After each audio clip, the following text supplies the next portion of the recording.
regarding prioritizing skills development? Thank you. The first I'd say is please prioritize skills development if you are a small business. And I think having been involved in one some years ago, it feels very risky. You're taking a chance on people, you invest in their skill building, you're very worried that they might leave you and you've invested. And I think small businesses face those challenges.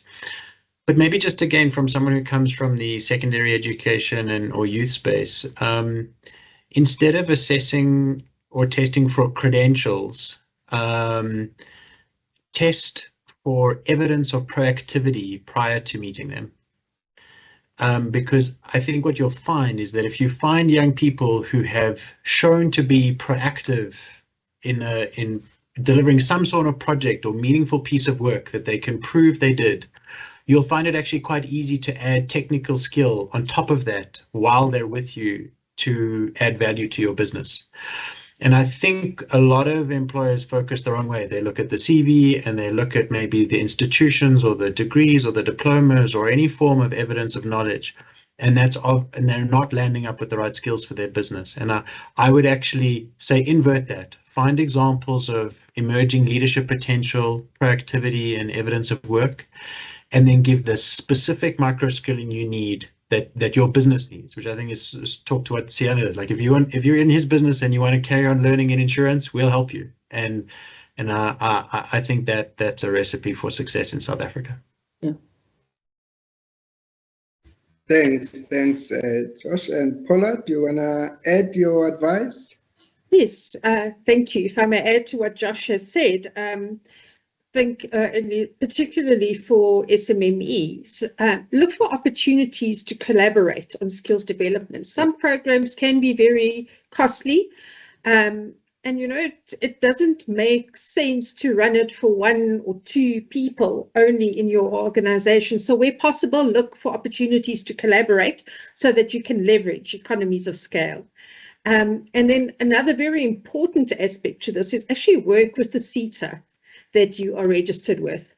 And I say that because there are wonderful opportunities for funding, for programs, and over and above that, if you work with your SETAs, they might also be able to implement programs that you can then place people in to address your skills needs. So to consider those two aspects when looking at skills development. And I can't emphasize just how much related to what Josh said, that skills development has to be a priority. You actually cannot afford not to implement skills development initiatives to take you into the future. It is absolutely essential. Yep, indeed. I think we are all on the same page that to advance our society, we have to invest in skills development. And digital skills is the biggest challenge of today, and we have to prioritize digital skills. And that the advices that we have received from the panelists should go a long way in assisting anyone who is, whether in a small business, in government, or any other company, as skills development to advance transformation is key. And again, I go back to what Thomas Sankara said. Indeed, we better off have water for all than drink champagne for a few. Yeah. What a way to end this session. I want to thank each panelist for sharing such amazing insights and thoughts with all of us. This is 2022 Top Empowerment Conference, and we can't wait to see you in the next session. Thank you very much. Siyabonga, muito obrigado, merci beaucoup, ke a leboga, enkosi. As I turn up the collar on my favorite winter coat, this wind is blowing my mind. A broken bottle top, a summer's disregarding our kung fu now was it. That's why I want you to know I'm starting with the man in the mirror. Oh yeah, I'm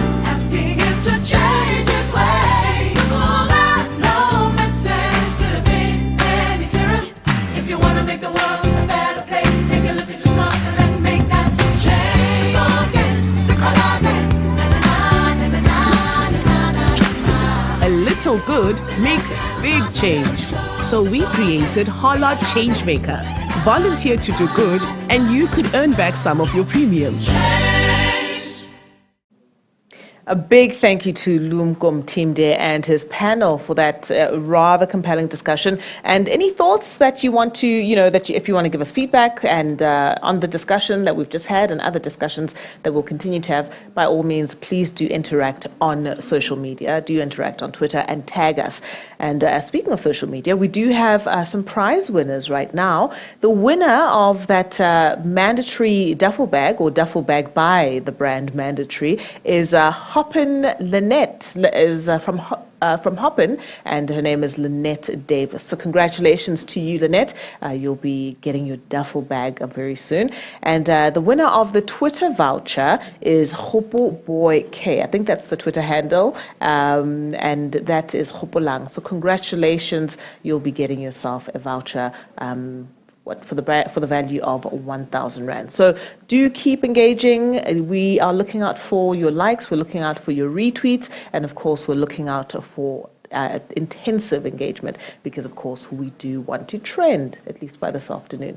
So congratulations to the winners. A reminder that there are still so many great prizes up for grabs today, so do keep up the interactions. These are your hashtags: Top Empowerment, hashtag Transformation 2022, hashtag Green is the New Gold, hashtag Nedbank.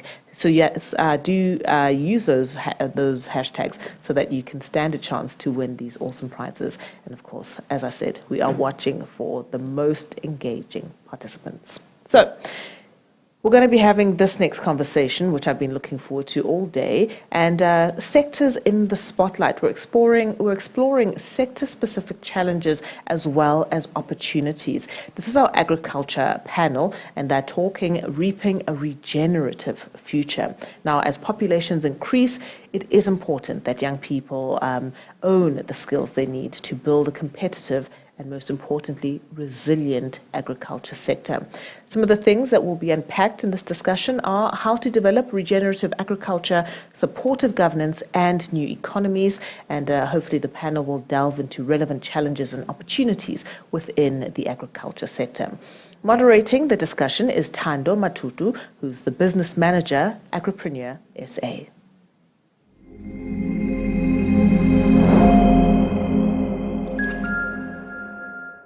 Good day, everyone. Thank you for joining us today for another powerful session. In this session today, we'll speak about the agribusiness value chain, and we have esteemed panelists who will be discussing our topic, which is regenerative agriculture, reaping a regenerative future within the agriculture. My name is Thando Matutu, and I'm a business manager from Agripreneur SA. Joining us today, we got panelists. We got Tracy Dawson, a partner at Jack Helmer Global, and an EMEA practice lead in agriculture in Kestria. And we also have Lita Kuta, Enterprise and Supply Development Director at Tiger Brands. Hi there, Thando, Lita, good to see you both. Yeah, nice. Yeah. So let's jump right into it. So we understand that there's a lot of transformation that needs to happen within the agribusiness value chains, right? And also, obviously, we need to understand the background and the history within the sector in order to implement those changes. So, can you please give a background, Lita, on the sector? Thanks, Thando, and greetings, everyone.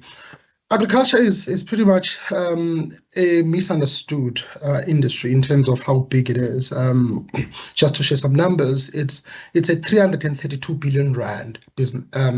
Economy in South Africa, right? And it's been growing at about 8% year on year. So it's a growing industry despite even having COVID, right? All the challenges that we have. And part of what makes it to function well is because we've got very strong commercial farmer network within the country. And part of that, unfortunately, is that the commercial farmers, they are more white, and there's very few that are black, which is a challenge for the country, and that is pretty much very historic. In South Africa, generally, for an example, there's about 169 billion Rand in terms of funding that is made available to the agriculture industry. About 30% of it comes from the land bank, and the balance comes from commercial banks or from private institutions that are set up by the industry itself, right? I think about 10% of that. Unfortunately, 95% at least of that funding goes to commercial farmers. So you can already see that the funding is going to that space, which obviously squeeze out access to finance for Black farmers in the industry.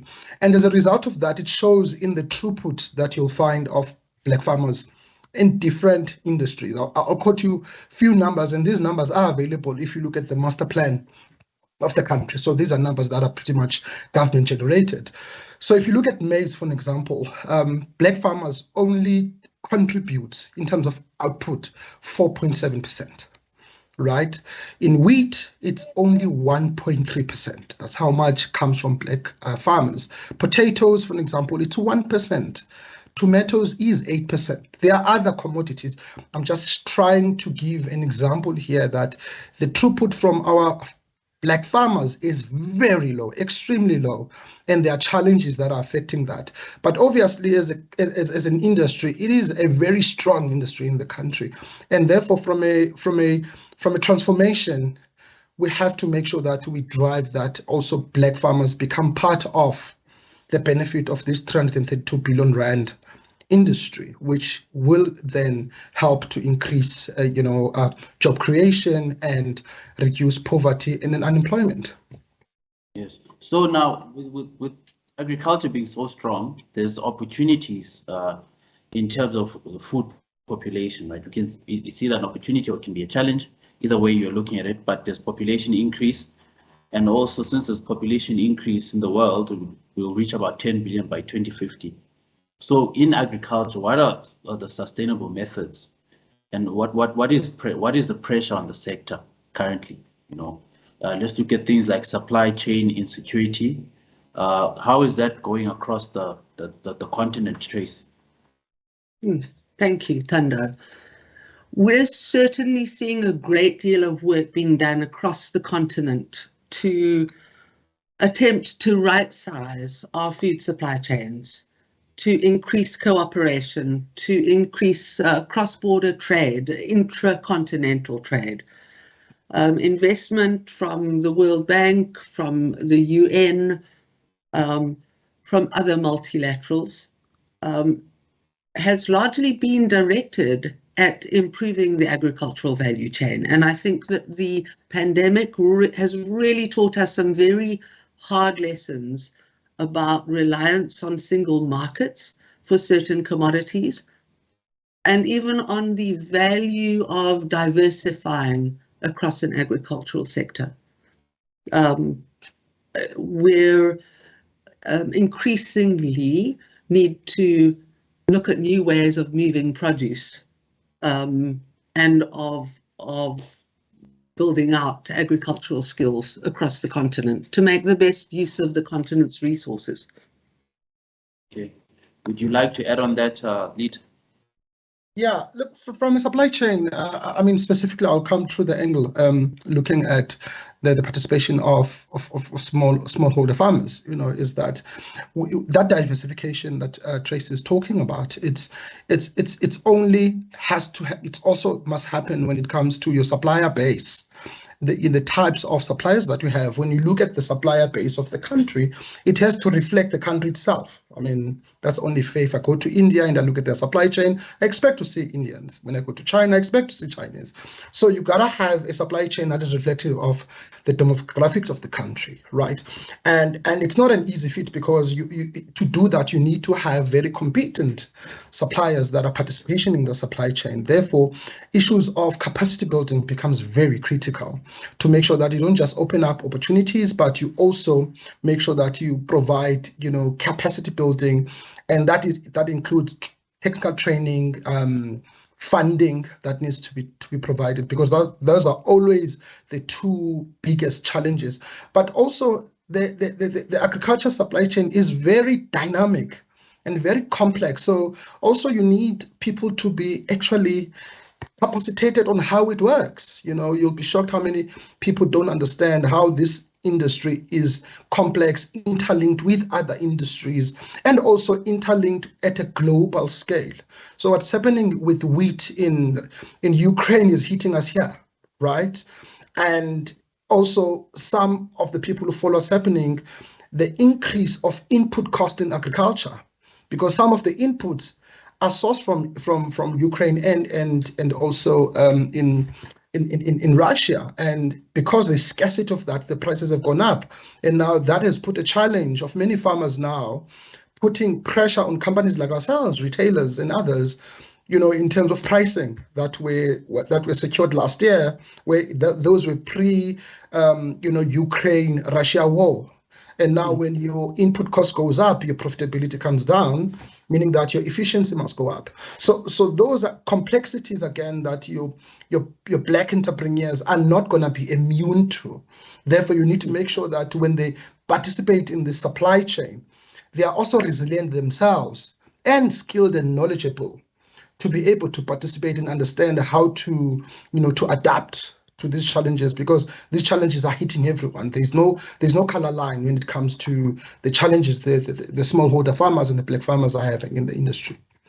Yes. Peter, I think that as much as large corporations can do their bit, there also needs to be strong regulatory will behind sectoral transformation, targeted to specific products and opportunities within the regional and global trade environment. Yes. It is so important to bring data and technology into decision making around both inputs and quality of output, so that we can be competitive. So basically, you're speaking about supply chain involves a lot in the sector. That's your infrastructure. You need your government to be involved. Okay, so this is a fact. I'm just curious about this data. So in the Eastern Cape, like last week in Queenstown, sort of like a hub there. There was an investment summit, right? The government, they're willing to put in money within the agribusiness space. So now, can you please explain why would a Tiger Brands invest maybe in the Western Cape previously, historically, which is by demographics also you have your white farmers majority, and then why wouldn't they maybe invest within the Eastern Cape to have silos or to have maybe an infrastructure there, if maybe let's say the government is willing to partner and put in money and build some of those things?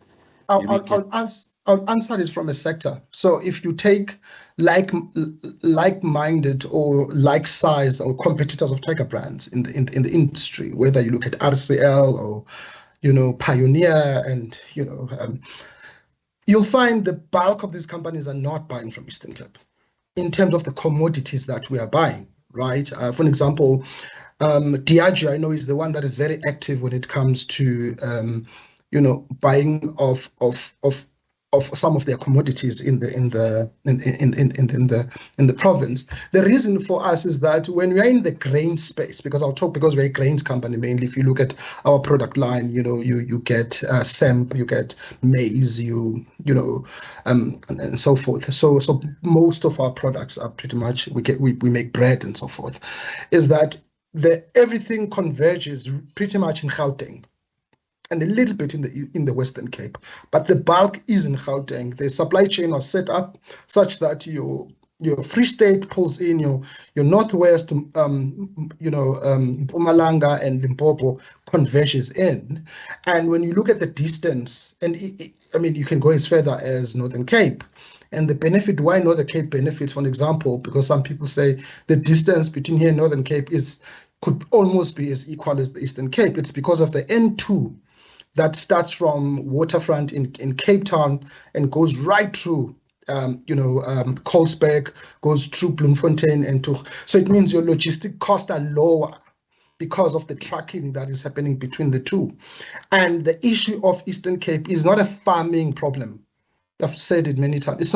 It's a logistic issue. They can produce wheat, they can produce maize. When they need to transport it to where it needs to be, the transportation costs kills the profitability, which is why I'm hoping that part of that conference really talked about Transnet and rail, right? Because that, to me, that the rail and the ports, the seaports, those are the two things that will unlock that economy, because it's not a question of things not being made, it's a question of things of being moved. And unfortunately, agriculture, the two works together. Your supply chain, has a lot of it. When you understand how the supply chain science works, logistics is a heavy part of it, whether you use land, sea, air, and so forth. So that is what is hindering. And I know there's been a lot of emphasis to increase throughput of farming in the Eastern Cape. I've been invited in many discussions. But when it comes to logistics, almost everyone sort of ducks and dives and don't really. I understand, because that is a national competency, and most of the guys that are involved there, it's either the municipality or the provincial government. But when you talk rail, it becomes a national competency. Therefore, the National Department of Transport needs to come on board. DTI needs to come on board. There are multiple of other departments. COGTA needs to come through, because we're talking municipal level.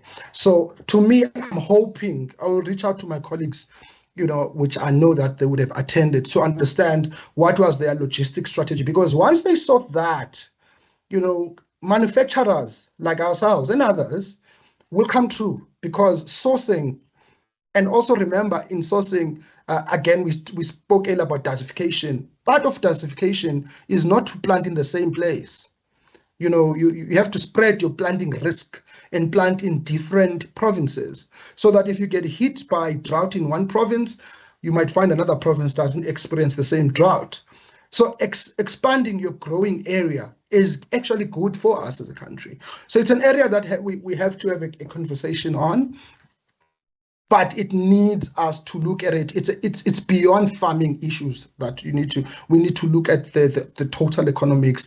The logistics plays a huge role in that. Obviously, rail, pretty much, Transnet coming on board with those rails that they used to exist in the past, but we need to bring those back, because that is what will then decrease the cost of logistics. And once that happens, it means they can land a product in Gauteng at the price that they will make profit, and at a price that we can be able to afford based on the pricing that we put on products.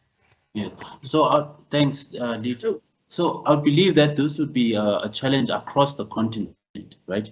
So in Tracy, in actually getting the team, or a team of specialists who can deal with these issues within the continent, what have been the challenges, and what have been the victories, or the takeaways from that? Thank you. Thando, I think that because South Africa is seen as a mature agricultural market, we don't benefit quite as much as our neighbours from multilateral support that is aimed primarily at meeting the United Nations Sustainable Development Goals, 1 through 6 of which have to do with empowering women, empowering entrepreneurs, improving food security.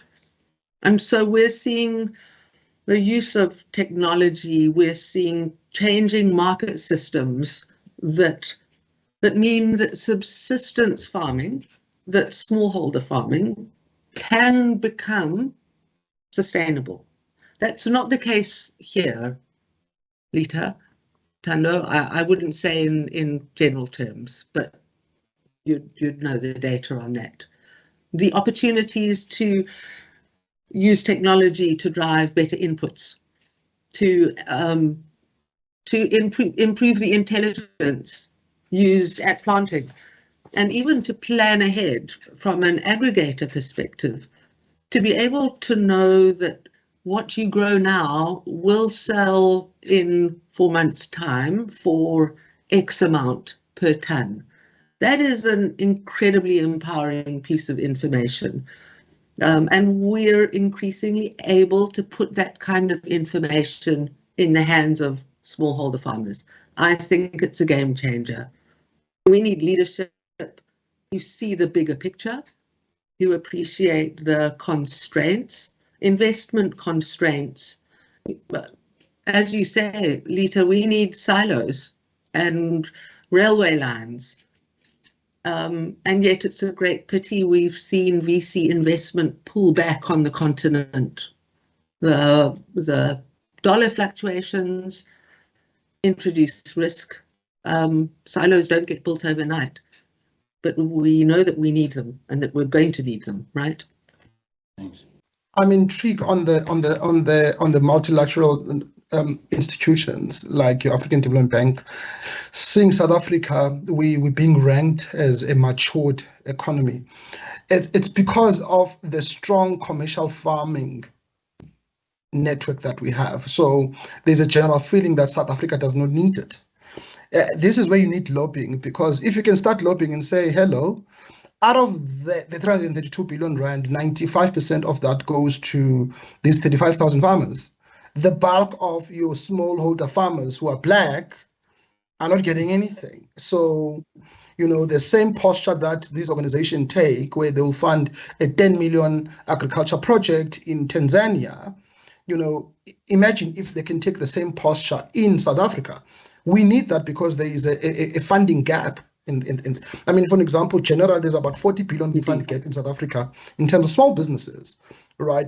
Portion of that, in fact, a portion of that is for smallholder farmers. So we could do with getting funding, you know, from the EUs of this world, the African Development Bank, because we need that. The private sector is coming through, you know, even when I speak to our colleagues, competitors, we want to come through, but the funding gap is a big problem, and we need those mega finance, you know. When you hear that projects in Africa, they put $10 million US. I mean, if you convert it, that is pretty much 170 million rand. In South Africa, you're not just going to get that with smallholder farmers. It just doesn't happen because, again, we are treated even by our local financing institution as matured.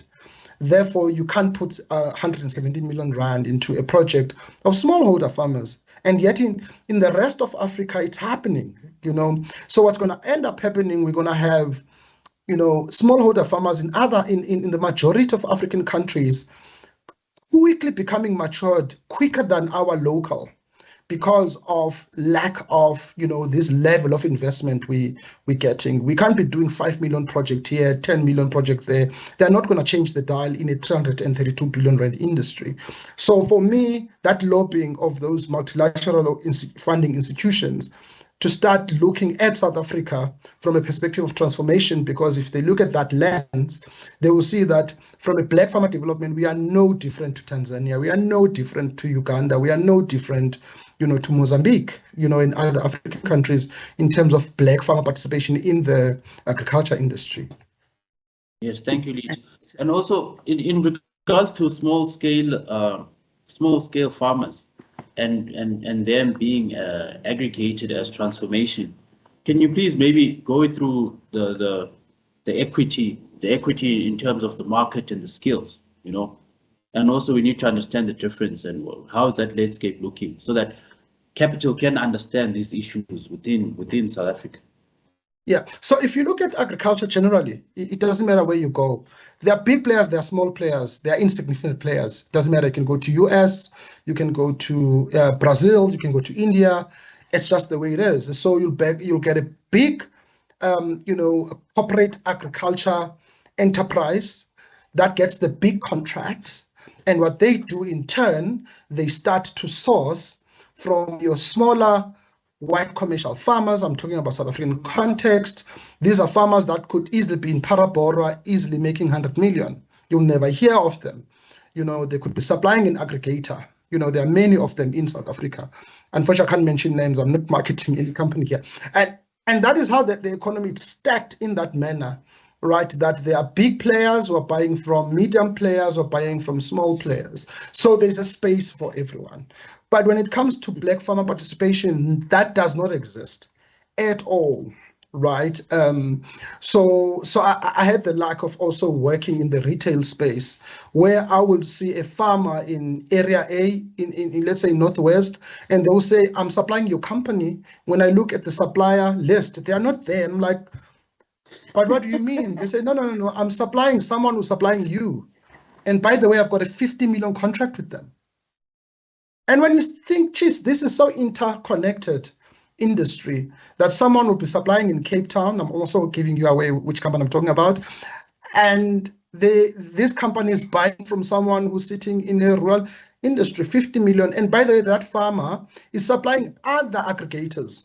So they could easily be a 300 million rand business who's never set a foot in any retailing or manufacturing. So we need to take that and say, in South Africa, if I need to shift procurement spend, let's say we're buying for 5 billion rand, I'm doing an example, and I want to give 30% of that, right, to black small, that's 1.5 billion rand to black farmers. There is no way I can get that through getting hundreds of farmers. Procurement cannot deal with 100 farmers.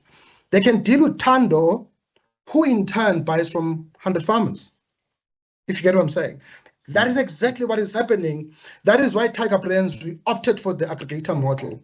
And we had one company that started with us in 2020, right, with fewer 10 farmers. They're sitting now with, they got the first contract was 15 million rand. Again, guys, this could be Googled. It's there. The minister came to launch this, right?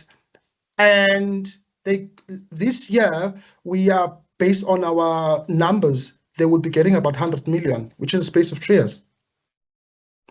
Always said, increase your network of farmers, diversify your planting areas. Don't grow in one province. We want to see you in Northwest, in Mpumalanga, and have your clusters of farmers across. We also want to see women farmers. They want to see youth farmers.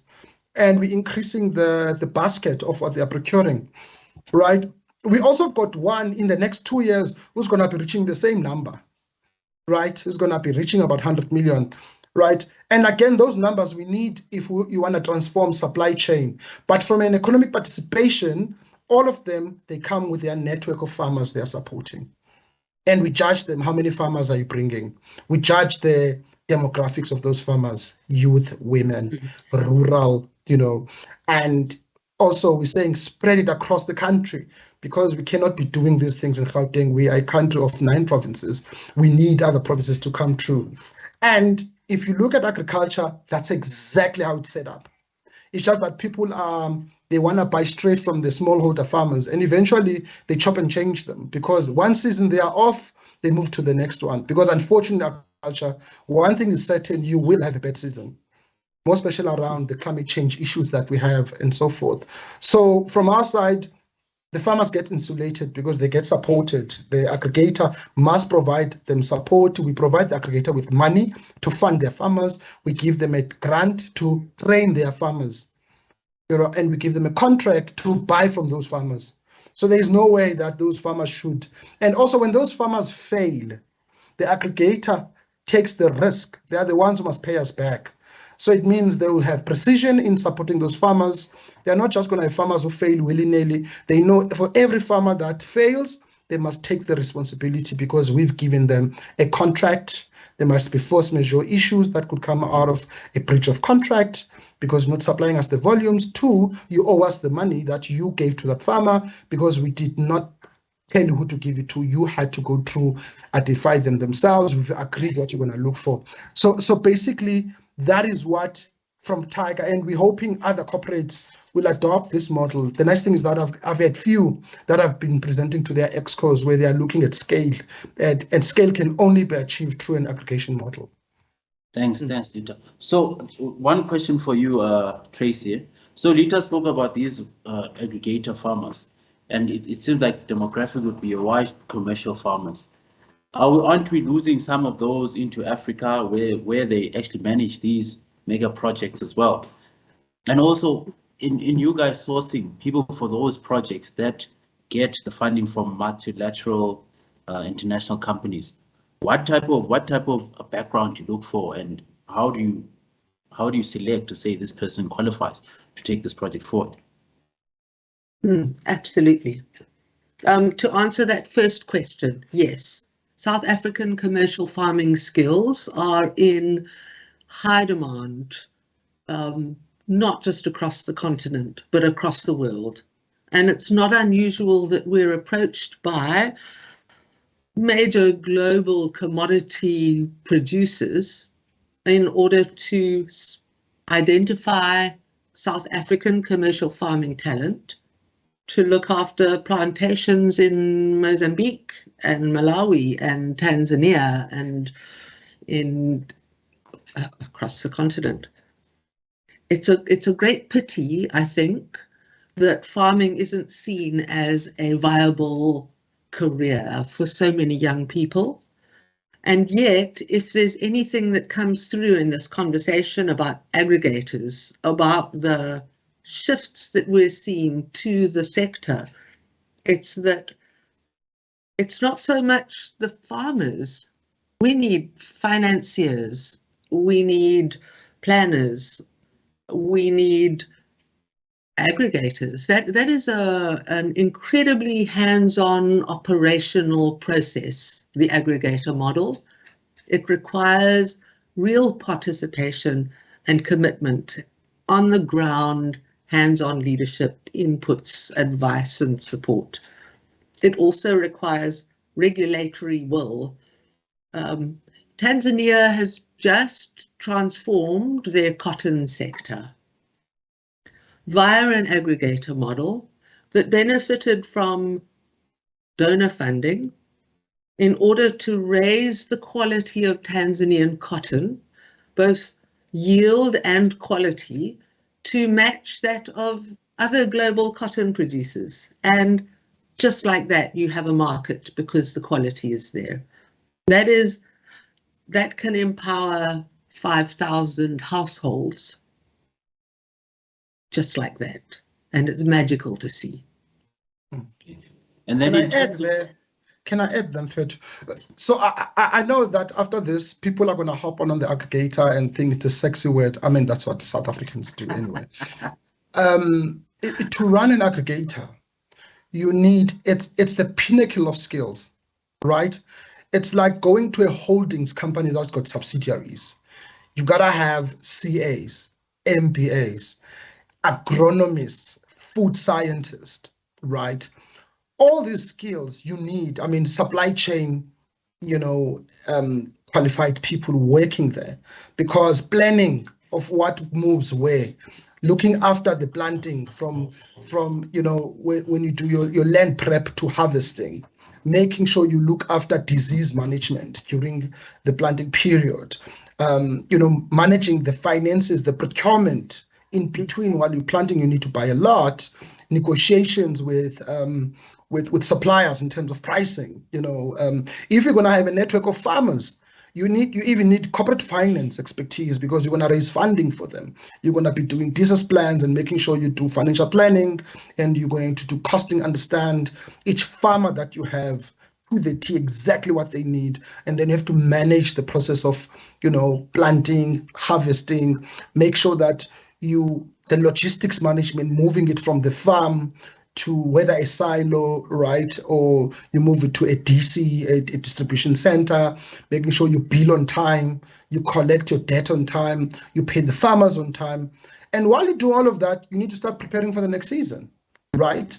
And all those skills, unfortunately, what we've picked up from Tiger is that they're there, but they're absolutely fragmented. So some of the guys, we had to say, pull a team of competent people, right?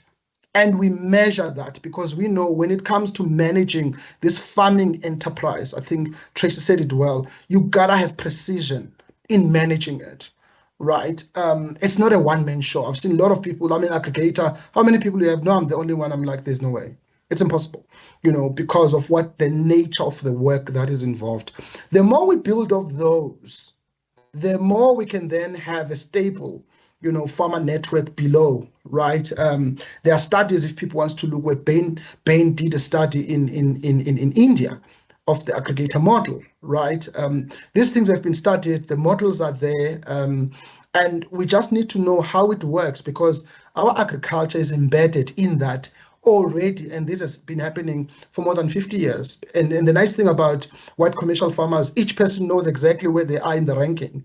We know who's the big guy, who's a listed agriculture company. We know who's the next line After that, from a commercial farmer, you make a commercial farmer. Below that, it's another commercial farmer who's not at the mega level. But they are all working in unison. They compete, but they complement. If they don't have volumes, they can source from each other, despite them. But it's a well-managed system. But I will encourage people to really look at it. It's a very exciting, most especially for your high-skilled Black, professionals who studied agriculture but can't get jobs, to get involved in the aggregator model. Yes. So in regards to the aggregator model, Lita, we understand the personnel that Tracy is speaking about is about those guys. They are the ones who about 65% of the commercial agriculture in South Africa, and those are guys who are 45 and older, right? And then out of those 45 and older, 12.5% are the previously disadvantaged, only 12.5%. So how can you get these professionals that you're talking about involved in these programs? Isn't the question where you can have sort of like a recruitment drive, where you develop an agricultural portal, where people like Tracy can source and maybe bring these guys in and bring these guys as a package to the various stakeholders, the people who are funding these things, or they can work together also with companies like Tiger Brands, because I see there's a lot happening with the TVET colleges, but that there's a certain disconnect there's a disconnect with someone in the TVET college, with someone that Tracy would like to put on her project or in these aggregator teams. Agreed. So remember, in South Africa, the issues of fragmentations are what are infested across, right? Is people don't talking to each other, private sector, government, put together, we've got the solution. I know, for an example, there is AgriJobs and AgriConnect who are really trying to get unemployed agriculture graduates to be linked into job using exhibitions. The issue is that, I'll do an example, is that the industry is growing in about 8%. The number of graduates that we are churning are far bigger than 8%, if you get what I'm saying. So we're not growing enough to actually absorb all of them. Yeah. So part of what we need to do, we need to create opportunities where some of these graduates must be attracted into becoming smallholder farmers. And because of their, educational base, they should have an advantage to be able to grow into commercial, right? I'm not saying people are not education can't, but the level of intellectual demands to move from small scale to commercial, it starts to challenge issues of understanding, how the economy works. And, most of the guys who are at that level have some level of education, right? If you look at the commercial farmers, you can't talk yields and you talk price negotiations and understand hedging, but you've never, have some level of education. So we need to make sure that we create those opportunities, which is what we're starting to do this year. We've signed up with the college, and we said to them, we will give you two things. The college, one, your students will have opportunities of experiential learning. So the college is going to be a supplier to Tiger. So the contract we're going to give them, they can pay students, right, to work on those projects as part of experiential learning. And two, in year 2, they will start aggregating their graduates. So as they graduate, they will then be given a piece of land where they will produce for Tiger Brand. We're starting that process, that program this year, right? So to see how it's going to go. Once it works well, we also want to tap into your AgriJobs and AgriConnects of this world, because these things have already been done. We don't want to repeat. We just want to collaborate with players who already got databases of graduates to say, let's pull those graduates. Some of them want jobs. It's either you give them an advert, if there's a job, you place them. If some actually say, you know what, I want a job, but if I have an opportunity to plant, I want to plant. I'm interested in both, because some could work for the aggregators that we're setting up. As I said, as these Black aggregators grow, demand for skills are going to increase. There's no question about that. If an aggregator is 1 year, making 5 million, and in year 3 they are making 120 million, the skill set they're going to need is going to heighten because of the level of revenue they're making. Therefore, these students become a pool in terms of hiring them. And also, some of these aggregators cannot afford top-notch talent that is out there. They can't go and steal someone who works for a ZZ2, for an example, because those are your solid, big, mega corporates in agriculture. So your graduates plays a role. And also some that wants to plant must be given the opportunity to be part of the network, grow them, because those are your future mega farmers who can then start mopping other graduates. And the nice thing about agriculture is that when a farm grows, then you start seeing opportunities for unskilled labor coming through, right? But by sorting out your unemployed graduate challenge in agriculture, you are invariably, in a year or two, going to start sorting out your unskilled, because these guys will become an anchor for the unskilled once they are in the farming operations that are growing. So for us, that is what we want to push for. Eventually, we want to adopt as many colleges. We've got a 3-year plan where we want to work with 10 to 15 colleges across the country and see if we can grow this, but also encourage other corporates to do the same. We can't do it alone as Tiger Brands. We need other agriculture, corporates to come on board, and embrace similar. They don't have to take it as it is, but somewhat get colleges involved and also draw the young talent into their supply chain, because corporates themselves don't have enough jobs inside them, but their supply chain has jobs. So you can create opportunities to make sure that they get absorbed. Either they are employed or they have become a smallholder farmer as part of the farming network within those supply chains. Yeah, thanks. Looking at the time, just two quick issues. The influence of venture capitalists into the space. What is happening there within Africa, Tracy? What is happening within Tiger Brands as well, in terms of venture capitalists and also the agri-processing space? And also another thing, can continue about the regenerative agriculture. What is the impact there? Please touch on climate change as well, as we're about to wrap up. Thank you. Let me touch on climate change first, because that is a topic that we're all familiar with. Droughts across the Western US, unprecedented heat waves across Europe, a storm season that is expected to be particularly strong and increasingly strong year after year. The challenge there is that our large-scale commercial farmers have protection from risk. There are very limited opportunities for smallholder farmers to protect themselves from catastrophic risk, including climate risk. We're seeing not just aggregators, but real opportunities in further processing to create employment. And I think where venture capital is concerned, what we're seeing is an appreciation that the underlying infrastructure, whether that be for rail or for payments or for aggregation, those need to be in place. Agriculture needs long-term sustainable investment that is reasonably protected against risk. Venture capital shies away from the sector, particularly when the dollar fluctuation is where it is now. And the Pan-African Agreement payment systems around there? The free trade area, which has been built across the continent, which is supported by the Pan-African payment system, which is an interoperable payment system that allows cross-border transactions at much lower cost. We're starting to see the impact of that on how we move food. Increasingly, collaboration with neighbours makes fiscal sense.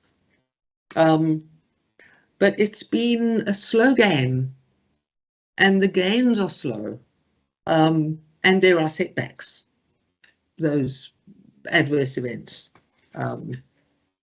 global disruption conflict.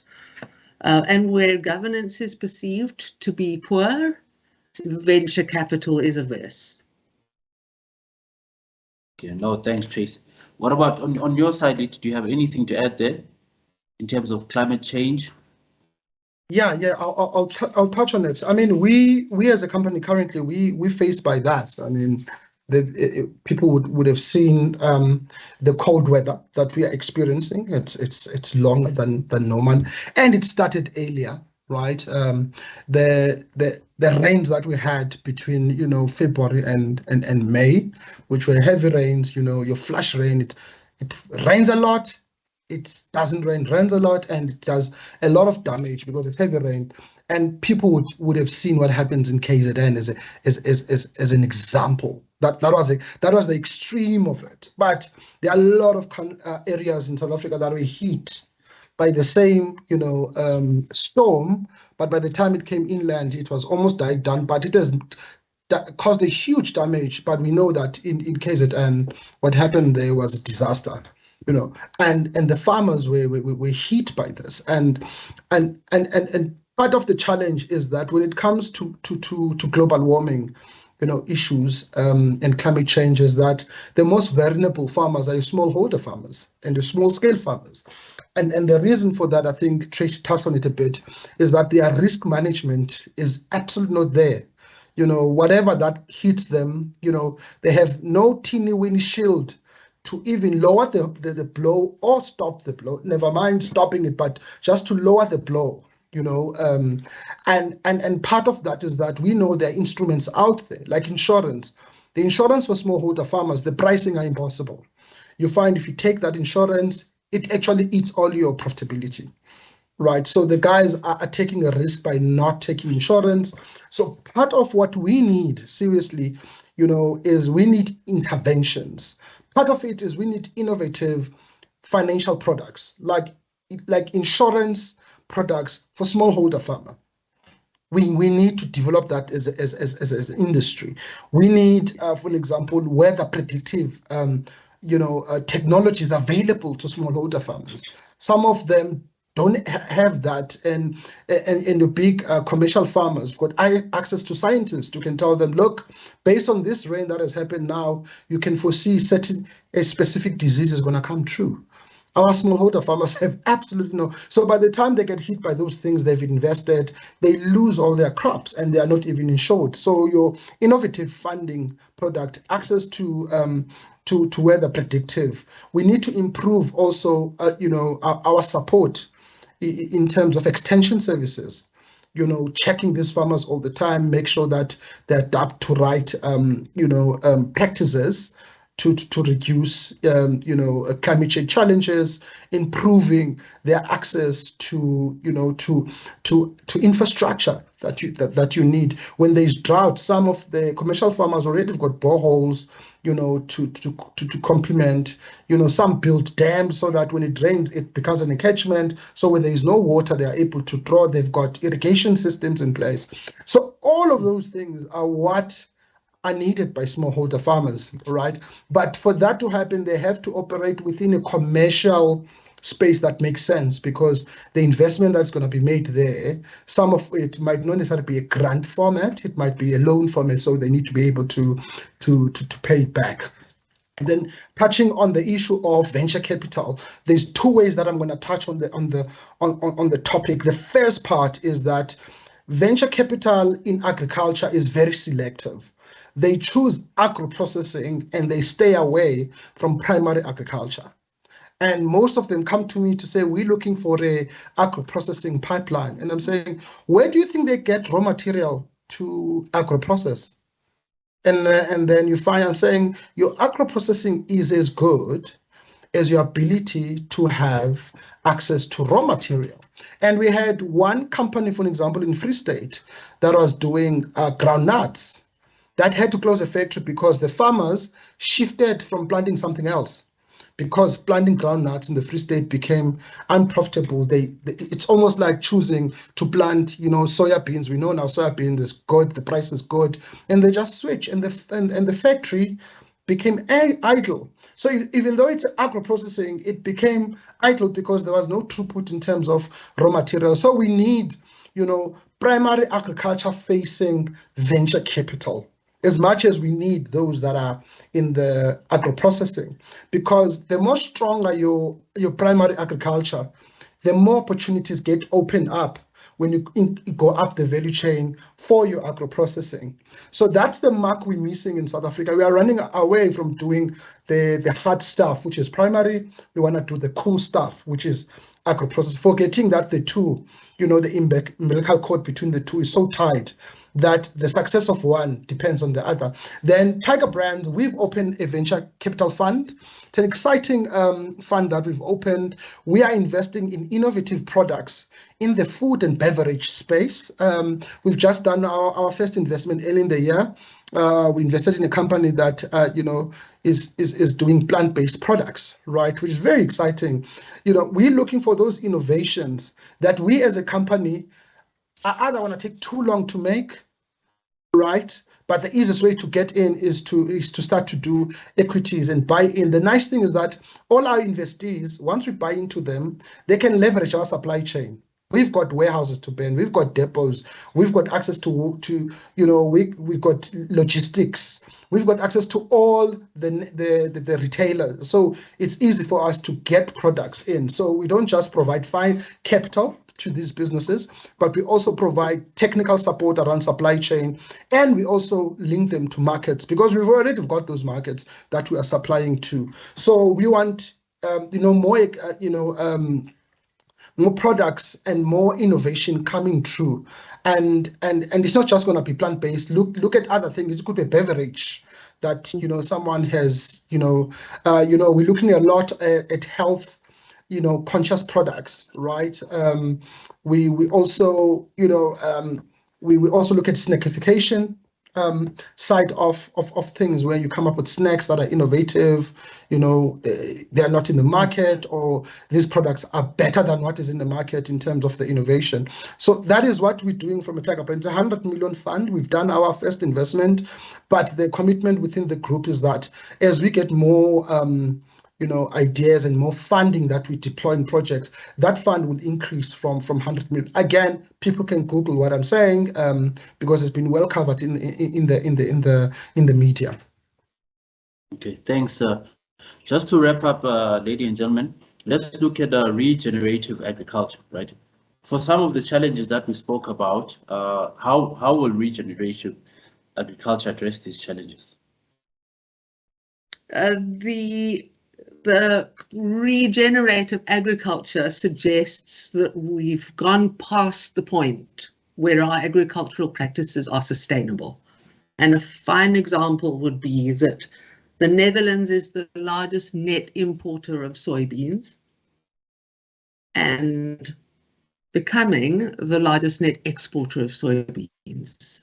And that's because the nitrogen levels in the soil across Europe are becoming dangerously high. Although that is regenerative, it is by no means sustainable because of the distances involved. We need to practice this on a more local scale, more cooperation, more diverse crops, so that we spread the risk for the entire planet and ensure that we don't deplete those natural resources. Anything would you like to add on? Thanks, Trace. Anything you'd like to add on, Lita? Yeah, look, for us, it's a very practical things. There are areas where we've been sourcing certain commodities, and unfortunately, you find in those areas there is less prevalency of crop rotation. As a result, the nitrogen issues, acidic gets to increase and your yields gets to be affected. It starts to be disease infected, right? And eventually it affects once it affects your yields, you almost gone, basically. So part of what we need to do, unfortunately in South Africa, we are not yet like in Europe where crop rotation is normal, is that here we need to normalize crop rotation, and that needs cooperation between corporates when we are supporting smallholder farmers. I'll do an example. You'll find there are farmers in area A who are planting, wheat, which pretty much is a winter planting, right? And you find when they're done with wheat, they don't have a summer crop. They wait for winter again, and they plant wheat again. And as years goes by, the land gets eroded, and obviously disease starts to crop up, and the yields eventually gets to be affected, meaning that you're losing money. We need to cooperate so that when they plant, you know, for an example, they plant wheat, they can crop rotate it with something else. And it might be a product that Tiger is not even buying. We could go to another corporate to say, here's a farmer who's doing wheat. Are you interested to do summer planting for them? Which is a crop that is complementary from, you know, from a rehabilitation of the soil, right? Those are that is almost step one. Unfortunately, that is where we are. We need to get to that step one. Then obviously step two, now this is where you need to collaborate with your input suppliers so that you start understanding, you know, the inputs, the pesticides they are using. How much of them are they overusing? And unfortunately, because of your commercial gains, some of these guys, they overbuy chemicals, and they overuse them. And the companies are selling, they don't mind, they make money. So, but if you start looking at it from an ESG and say, you know, how much should you be using in order for the land not to be eroded? Because using too much pesticides is harmful to the land. Using too much chemicals is harmful. So again, that's the second level to which we need to start. And research and development also needs to kick in so that you continuously do your soil test. I mean, I've had farmers who come to me with a soil test report that is 5 years old. And we're like, no, every 2 years, I need this every 2 years, because the texture of the soil is changing so much within 2 years. So much can affect your yields. You know, again, the farmers can afford to do those soil tests every 2 years. They need to be supported. You know, that is where government grants and incentives could come in, because without that and those bases, it's almost impossible to do any, regenerative work, because you need the data to understand the state of the land and the state of the soil. So pretty much those are just some of the examples, but also your practices around farming generally needs to be looked at. You need farmers that are diversifying skills. They mustn't know planting one crop. They need to have multiple of crops so that you can use that, access to food scientists who are able, your soil experts, to look at that and come up with new concepts that are globally acceptable and globally being used. And again, these are things that at a commercial farming, these are normal discussions. These things are being done because our commercial farmers are globally competing, whereas our smallholder farmers it's a foot in the door. They're trying to get in, and there are a lot of things that they are not doing. Unfortunately, they get to be victims of having eroded land and seeing poor yields, poor crop quality coming through. And when that happens, some of them do lose contracts that they have with private sector, companies. So you need to be able to help our entrepreneurs, more especially in the agriculture, to start adopting and embracing regenerative agriculture. But it also ties again with your climate change, because the climate change is quickening erosion in some areas, right? But in some areas, creating new opportunities where certain things that were not growing are growing in areas that were not in the past.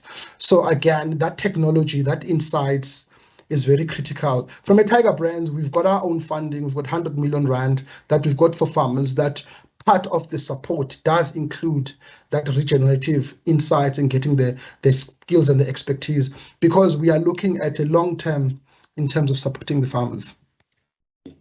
Thanks, Lita. Any final words from you, Tracy, as we're concluding our discussion? Perhaps just that our experience watching traditional commercial farmers expand across the value chain, introduce more processing, introduce more products.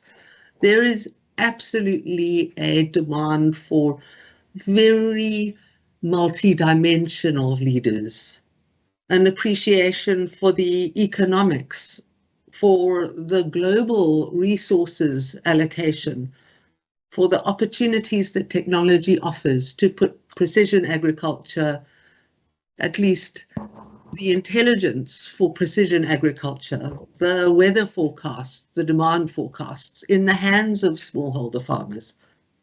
The opportunities are absolutely there, requiring a complex, multi-dimensional expert leader. Thanks, Tracy. Any final words from you, Lita?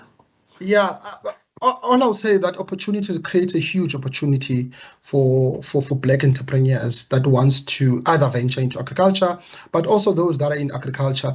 But there must be appreciation that to participate meaningfully in the industry, skill capacity becomes very critical. We've discussed some of the challenges that farmers are facing in the industry. So people mustn't just enter the industry thinking there are no challenges. There are huge challenges. You know, climate change is a huge, I mean, you can invest 10 million and you can lose it overnight, you know, and it would be out of your control. So you gotta be able to do your research well, you know, to understand the challenges in agriculture. You gotta understand the issues of, soil production and, you know, the regenerative agriculture, precision farming that Trace was talking about.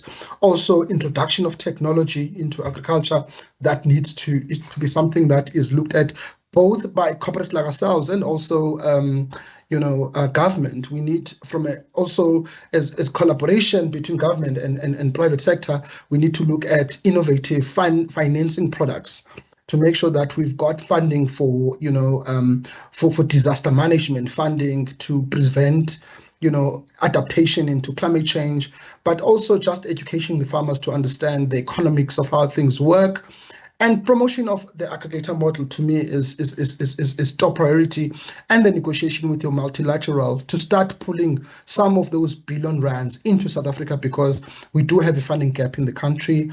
But opportunities, it's a 332 billion rand industry growing at about 8% year on year. The opportunities are there. It's just for people to roll their sleeves. When they enter into agriculture, you know you're going to work. The nice thing in this industry, you reap what you sow, basically. Thank you very much. Thank you, ladies and gentlemen. We've come to the end, unfortunately, of our session. I'd like to thank each panelist for sharing such amazing insight for all of us. This is the 2022 Top Empowerment Conference, and we can't wait to see you next season.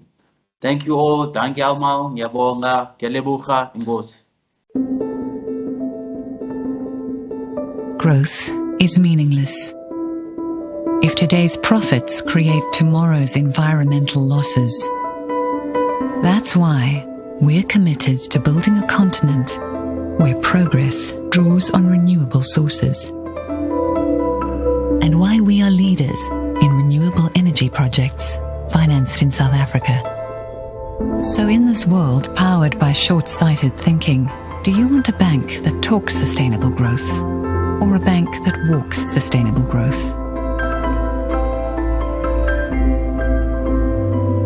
See money differently. Nedbank Corporate and Investment Banking. Much appreciated to Thando Matutu, business manager at Agripreneur SA. He and the panel really brought us a wide-ranging and thorough focus on the agricultural industry and, of course, the challenges and the opportunities there. I hope you enjoyed it as much as I did. Well, next up on the agenda, and we are in the final stretch when it comes to this afternoon's programming, so let's make the most of it. Next up on the agenda is a fireside chat, the topic of which is Infrastructure 2022, addressing mistakes and building for change. Now, some touch points in the discussion are challenges and opportunities in the infrastructure sector. And with smart cities on the horizon, we're asking the question, what is the future of digital infrastructure investment? And then, of course, the panel will also be taking a look at the evolution of African telecoms. The moderator for this discussion is Thabiso M. Mohlabeng, who's the digital marketing executive at Topco Media. Over to you, Thabiso.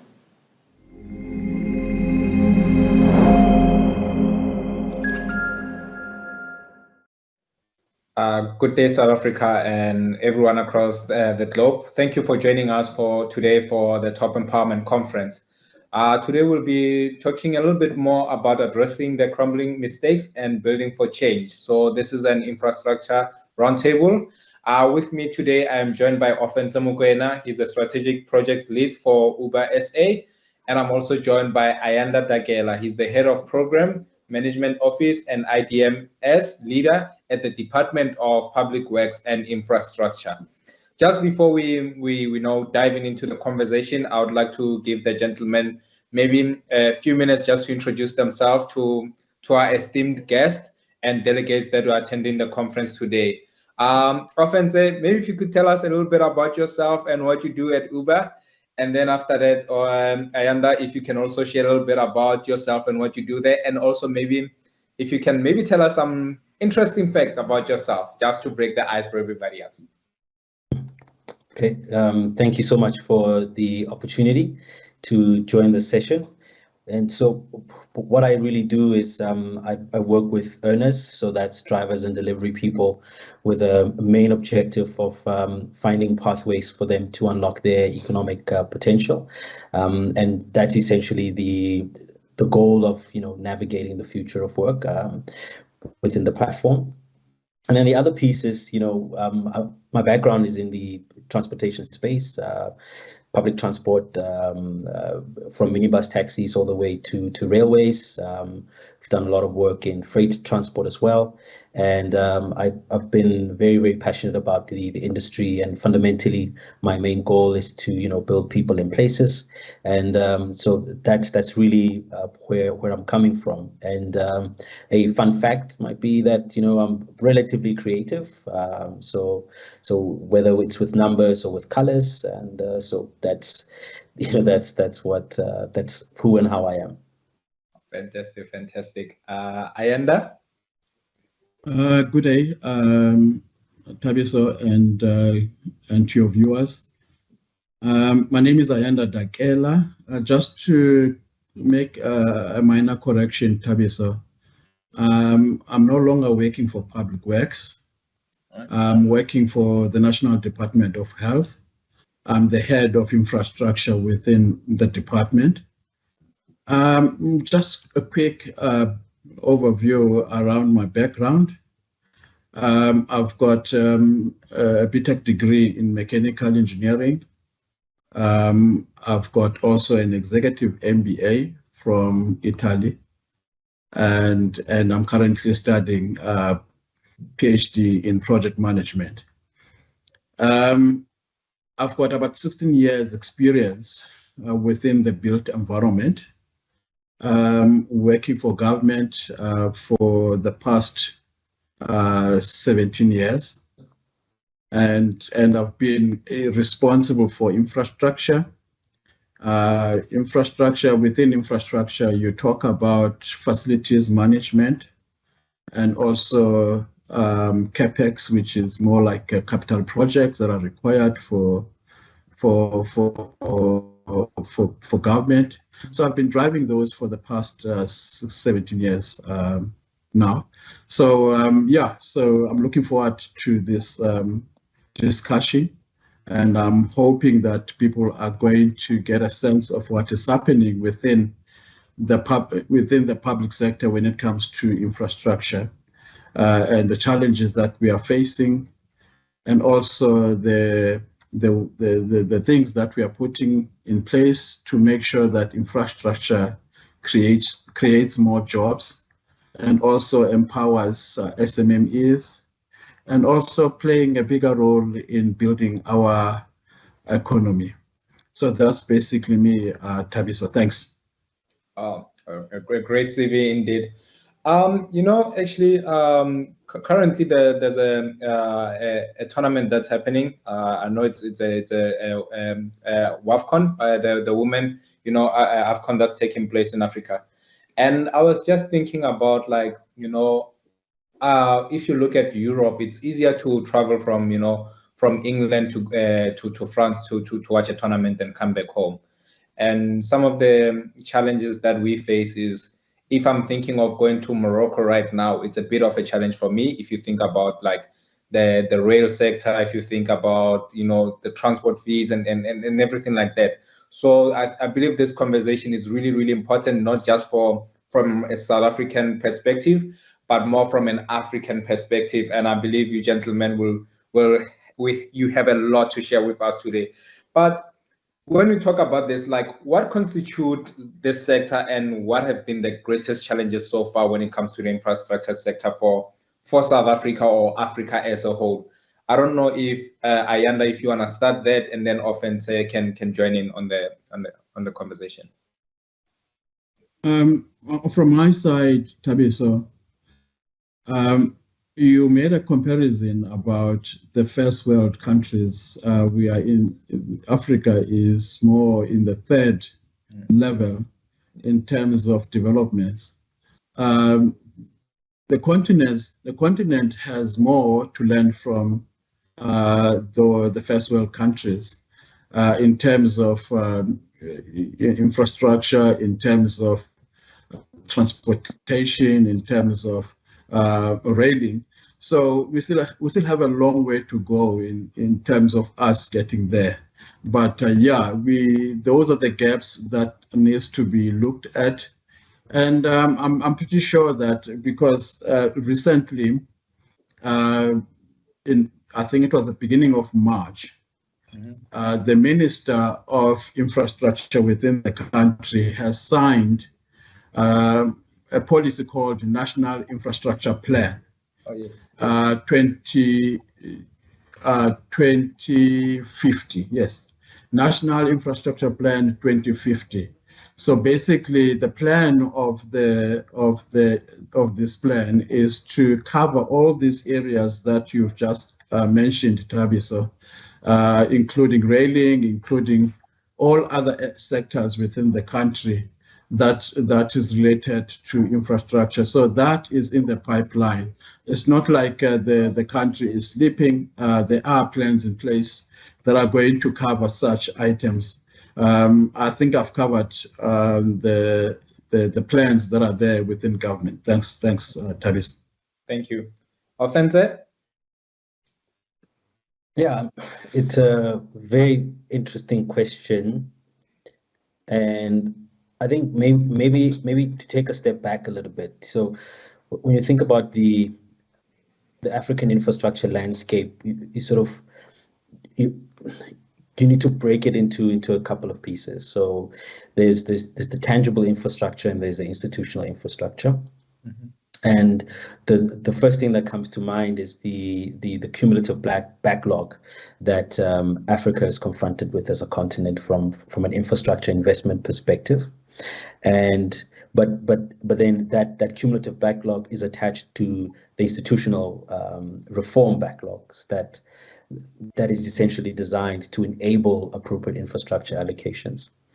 And what we see as a core opportunity is just the nexus between the two, where yes, it's a bit expensive to attract that kind of capital investment, but it's also attached to the way in which we sort of structure these capital investment decisions. And from a smart city perspective, this is one of the core issues that we see, where the idea of the kind of rollout from a technology perspective, from a tangible infrastructure perspective, from a procurement perspective, require a very different type of public and private relationship.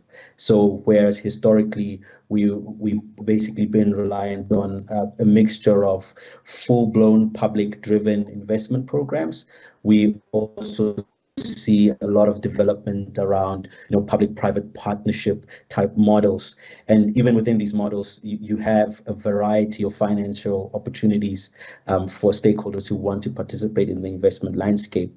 But in practice, however, the big question is with a lower cost of production, across various types of inputs, it's becoming interesting for micro enterprises, small, medium enterprises, and medium enterprises in general to participate in the construction sector, in the hardware sector from a tech perspective, and what kind of mechanisms would we need to make that possible.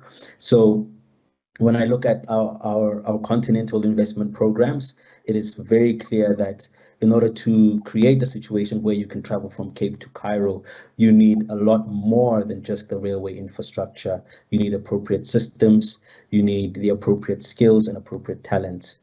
From a logistics perspective, the situation becomes even more intricate, where we're seeing that South Africa in particular is faced with a situation where the economic complexity of our country is actually a limitation. And what that means is, we're a service dominant economy, and from a workforce perspective, but we are a mineral dominant economy from an economic composition perspective. So it suggests then that we should have the capacity to convert raw materials to final products, but then at the same time, we still need the ability, the technical capability to go beyond that. So to produce inputs that would take our infrastructure requirements to the next level. And the big limitation is this connection between industrial policy, infrastructure policy, and transportation. So that's sort of where the picture from a continental and also from a South African perspective looks like, at least for infrastructure investment. Oh, thank you. You both shared some interesting facts, like, because I hear you say it might be hard to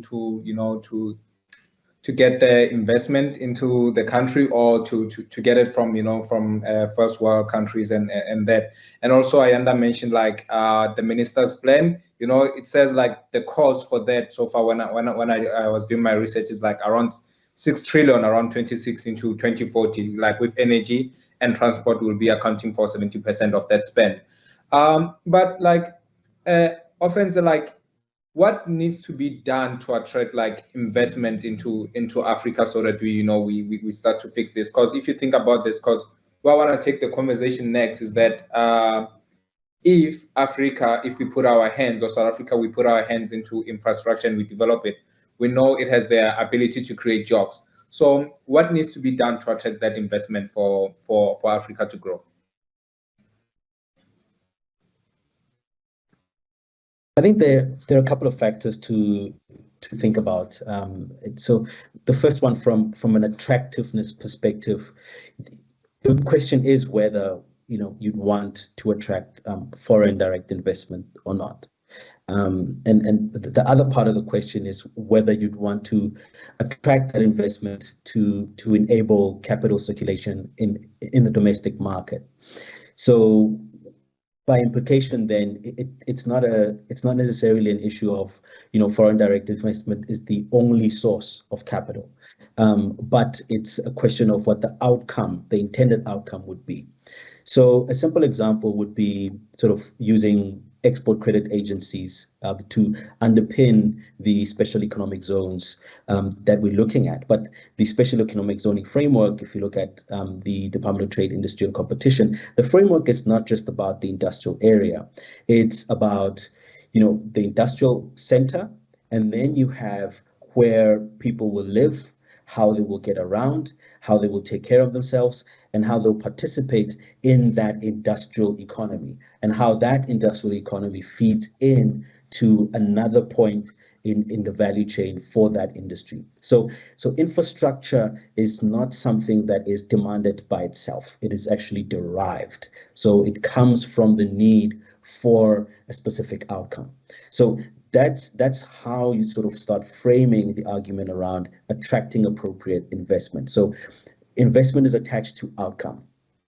The second piece is that we would also need to have spend a little bit of time thinking about how this investment would actually be structured and how it would work. So if it is domestic investment and domestic capital circulation, then it would require a different type of modeling framework, right?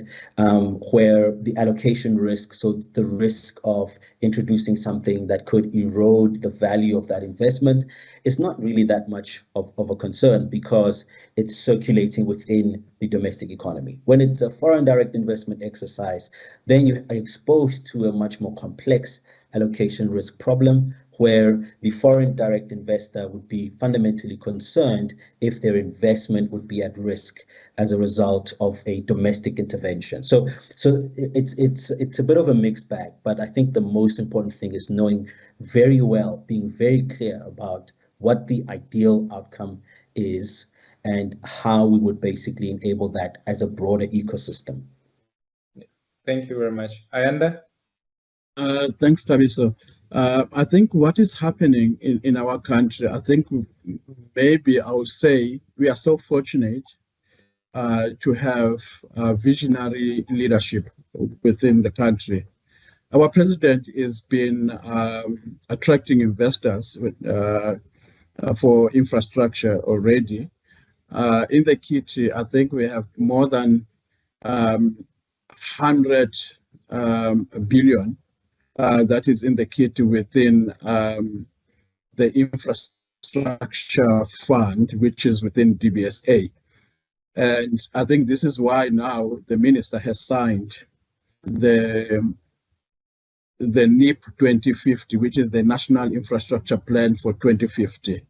Within that plan, we need to define and quantify the needs that are required for the country, and then justify them, motivate them, and then go and get the money within our bank account and execute accordingly. So, and part of that is we are also trying to work with private sector in terms of making sure that there is a quicker delivery when it comes to the capital projects that are required. Some of the projects are going to be within the PPP format that will kind of like guide the parties in terms of how then do we drive these projects going forward. I think the most important part is to perform with the money that we have received from foreign investors. I think the more we perform, Thabiso, the more investors will be attracted. I think the issue of corruption as well, we need to address it, because it does work against us attracting foreign investors. And the more we address the issues around corruption, the more we attract foreign investors so that we can use infrastructure to create jobs, so that we can use infrastructure to improve our economy. So basically, we need to make sure at the end of the day we perform. So that's basically what I wanted to say to you, Thabiso, and the viewers. Thank you very much for the thoughts. What you mentioned is the issue of corruption. Like we can see some of the struggles that we face today is due to the corruption that has taken place in South Africa. And and also when we think of corruption, this is just more of a sidebar. We always think of government at the top, but we do not know that we sometimes ourselves we enable it. That's something that we also, as like everybody, we need to think about that. We need to stop being enablers of corruption. It's by small and simple things that we need to stop.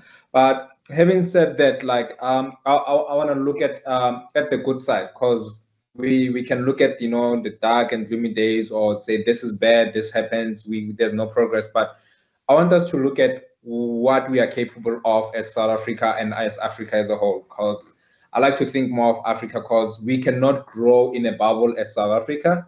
What happens here needs to impact Zimbabwe, it needs to impact Zambia, it needs to impact Kenya, it needs to impact Egypt, because I believe inclusive growth is better than a secluded growth.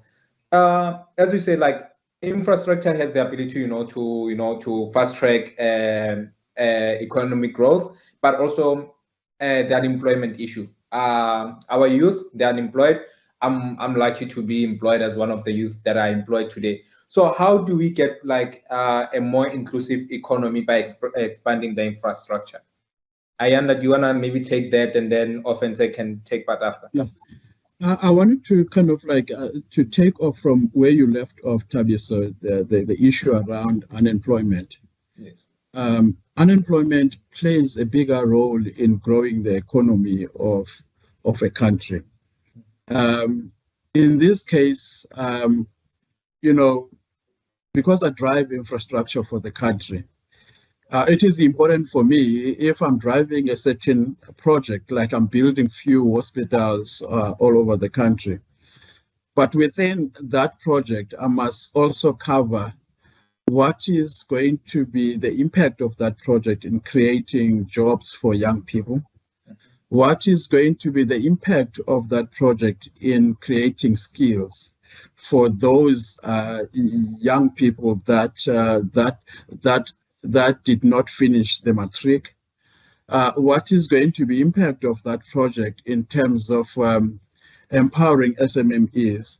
Remember, the country requires, if we want to grow the economy radically, we need to make sure that we are making an impact in those areas. So the more impact we make, the better, because young people are going to be employable, especially those without matric, because we've got plenty of those within the country. We have got a program that is called EPWP within the country.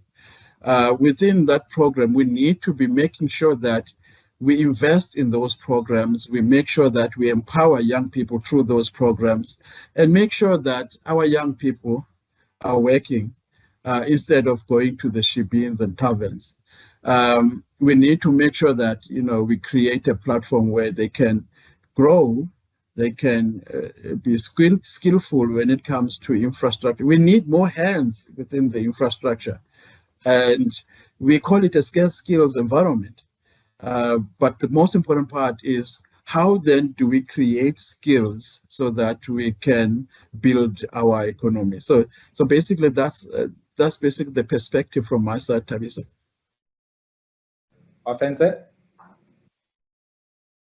Yes, I mean, if we sort of pick up on Brayanda's points, infrastructure is basically a platform. So it enables quite a bit, and the fact that it enables means that when we think about it as an economic contributor, we think about regional income gains. Now, these regional income gains are distributed across different markets. So whether it's a road infrastructure, whether it's a hospital, whether it is a school or a library, the distribution is very, very different, but it's shared by the community. Now, this is where things get quite interesting. What technology does is that it actually enables an even greater scale of impact of one piece of infrastructure. So where you have a fiber wire, for instance, it fundamentally could shift, the cost of access to the web, and then it opens up a new world for young people, right, to participate in the economy, physically and virtually, right? But this is based on the availability of infrastructure. When you take it further, you have people who use the capital that they have or that they can access and use technology on the infrastructure that's available, right, to again accelerate the impact of the infrastructure. So if we get the baseline from an infrastructure perspective, if we get that right, what we essentially do is we start unlocking pockets of opportunity for young and old to participate. Our challenge in South Africa is that the participation can be formal or informal or self-informed, right? And what that creates is a new world for us as a byproduct of availability of infrastructure. I think of platforms that are providing healthcare, virtual healthcare services. So you have a doctor who has a scheduled time. They are available at the hospital, but they also have 2 hours that they spend on a virtual consultation platform. And what it does is provides people with access to a doctor without having to leave the home, without having to travel, without having to endure the costs, without having to expose themselves to any risks and so on, right? But the doctor is also physically available. And then you take it a step further, where medicaments, healthcare type products can be delivered to people with, for example, disabilities, permanent or temporary disabilities, can easily access healthcare products.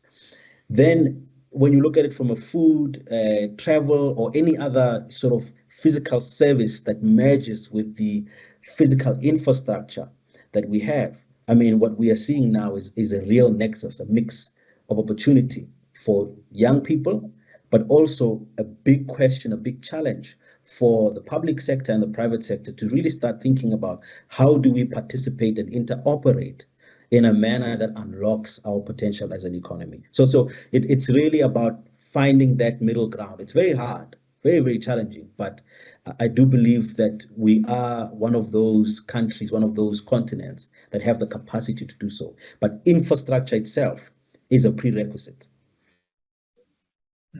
That's true. Because sometimes I think about like my grandma in the village in Limpopo. There, it's hard for her to access some of the things because she's in a village and she's really, really far away. I think about my brother back then in the village. If you think when I'm back in my village, it's hard to access network. So when I'm back in Limpopo, Ramutiba, it's hard for me to connect with my family in Joburg. And this is why I believe like infrastructure is really, really important, that there needs to be that interconnection. And also in terms of employment, I like what Ayanda said, like we cannot believe that we just doing a project and that's where it ends. We need to think outside of the box and say, how many people is this project going to upskill and everything? Because I believe we can't keep saying the youth is unskilled, the youth can't do this while we're not giving them those opportunities. And right now you can see the world, like the first world is going into smart cities. And I believe South Africa has already started their project in terms of smart cities. But my biggest fear, or the biggest fear of South Africans often, is that when things happen, they happen for the select few. How are we going to, with the emergence of smart cities, 4IR, how are we going to make sure that this infrastructure is inclusive for everybody else? And what does it mean basically for everyone in South Africa? What does it mean for my grandma in Limpopo? What does it mean for Thabiso somewhere in rural KZN? What does it mean for Jordan in Northern Cape? Like, what is the future for IR and smart cities in South Africa and Africa as a whole? Let me start, Thabiso. Within the plans that I mentioned earlier, the National Infrastructure Plans 2050, those plans, they also cover the plans around the smart cities. And also, we are trying by all means, you keep on mentioning your hometown. Yes. Government has developed a district model. The purpose of the district model is to make sure that there is access to services within those hometowns. And when it comes to schools, we are trying to make sure that there is enough access to education systems, there's enough access to healthcare services. And also, you are asking a question, these big plans that we are coming up with, what is the impact? What does it mean to someone sitting in your hometown? Yes. The plan here is, the plan behind the district model is to make sure that people, they get jobs within their hometowns. Instead of them traveling to big cities like Gauteng, like Johannesburg, City of Tshwane, Cape Town, Durban. So we don't want them to run to those big cities, because they are, if we are not developing the districts, we are creating a problem. And within that problem, then we're going to be required to provide services that can accommodate bigger populations within those big cities. But if we go back to the district models, we can be able to serve people that belongs to those districts, and also making sure that those people, they do get jobs. And that is important. And at the same time, since I'm busy now constructing 2 hospitals in OR district in Eastern Cape. You know, OR Tambo in Eastern Cape, the people there are supposed to benefit from those 2 hospitals. And I'm busy also building 2 hospitals in Limpopo, your hometown. There's a hospital called Siloam Hospital, which is now just handed over. And that hospital is supposed to be creating more jobs and upskilling more people within your hometown. There's another one coming in October, which is the Limpopo Academic Hospital. That is a 4 billion rand hospital, and it's supposed to make an impact. The other one that I mentioned is it's about 1.6 billion. So basically, those type of capital projects are supposed to be empowering and also making sure that there are jobs. And the beauty about this project, they come with attachments. I'm talking about the built infrastructure. The built infrastructure is more like saying I'm bringing new roads. I'm bringing new other services like Offensa was saying about IT. You mentioned 4IR. The more satellite infrastructure that we put in to cover those type of projects, the more people around those satellite infrastructure are going to be benefiting from that capital projects. So these capital projects, they come with those type of services, and 4IR is one of them. And what is important is we need to make sure that within those type of projects, as a driver on my side, I need to kind of like have a criteria highlighting what is going to be the impact of this project in all those areas that I've just mentioned. So that is important when we cover this project. Thanks, Tabis. No, thank you very much, Brian. Offensa? Yeah, I mean, fully aligned here on you know, just if you think about just the district model and you think about it for the whole continent, we're expected to grow, you know, as a continent to maybe an additional 900 million, you know, people in urban areas, maybe like 60%. Mm-hmm.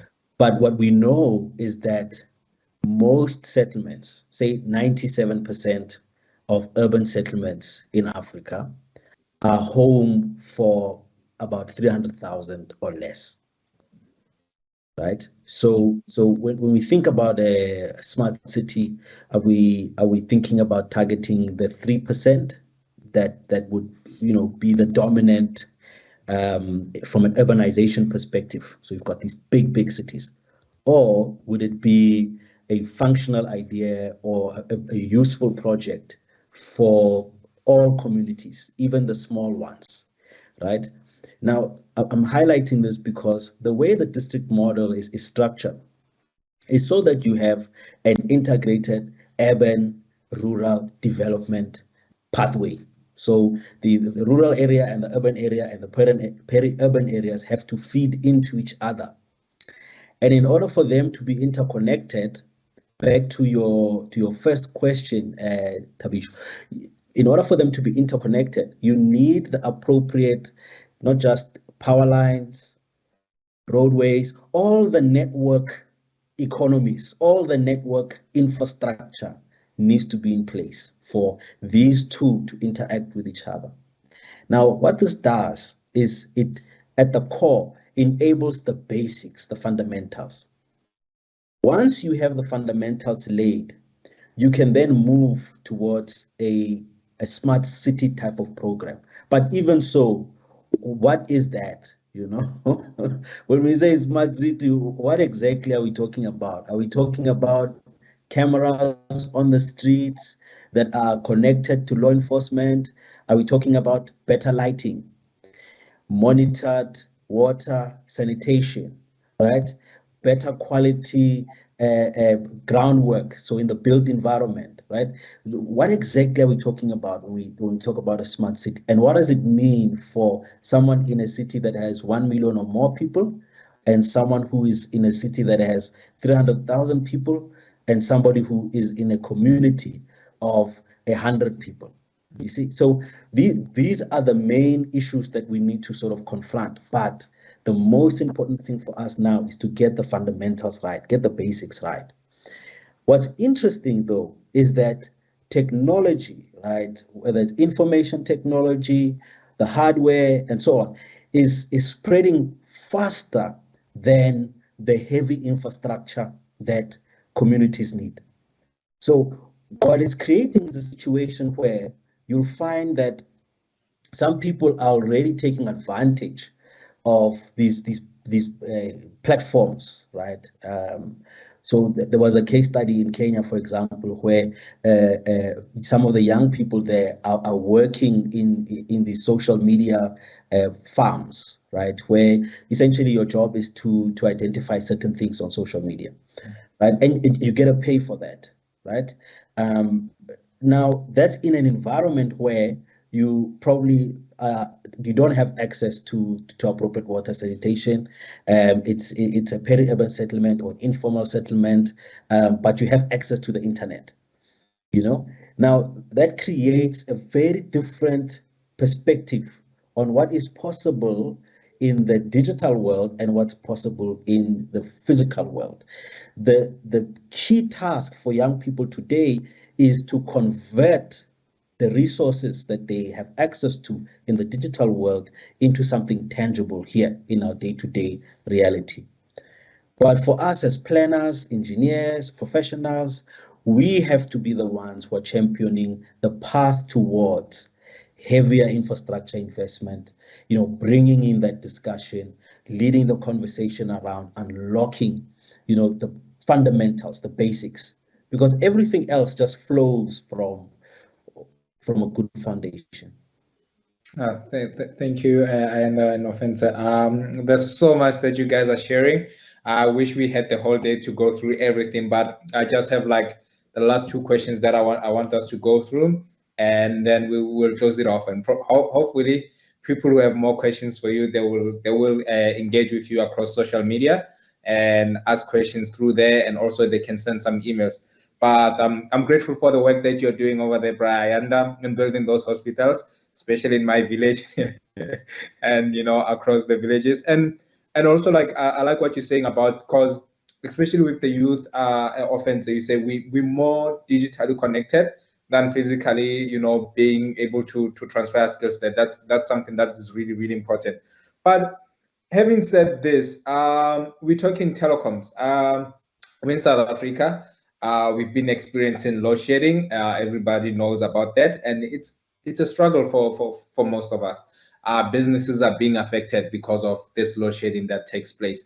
And how, in regards to the digital divide, right?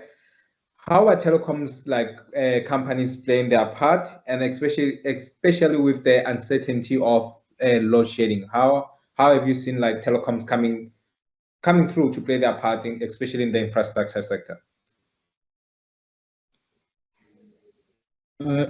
Terms of communication is important for any country, and it is important that telecommunication is prioritized accordingly. And we have the Department of Communication within government. They've got their own plans that talks to 2030. We have the national plan for that we're supposed to be covered by all the departments within the country. So basically, the aim at the end of the day is to make sure that we use telecommunication, including 4IR. I think you are aware that there was a time when the president had a team within his office looking at the things that can be implemented to improve and to boost the telecommunication system of the country. And that team created a report. Fortunately, I saw the report, and the report was covering a lot of things that are supposed to be covered by the Department of Communication. Some of the things were short-term issues, and some of the things were medium-term and long-term. Let me zoom in to some of the things that were picked up for the health sector.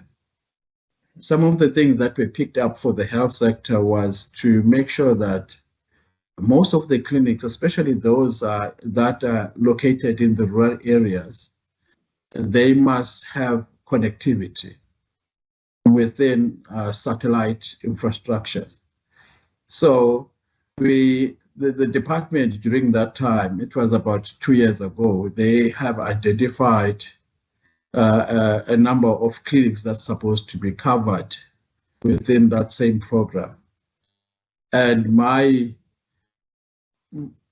area, or let's say my infrastructure cluster, is driving those type of interventions and making sure that those clinics can report when it comes to COVID-19 impacts.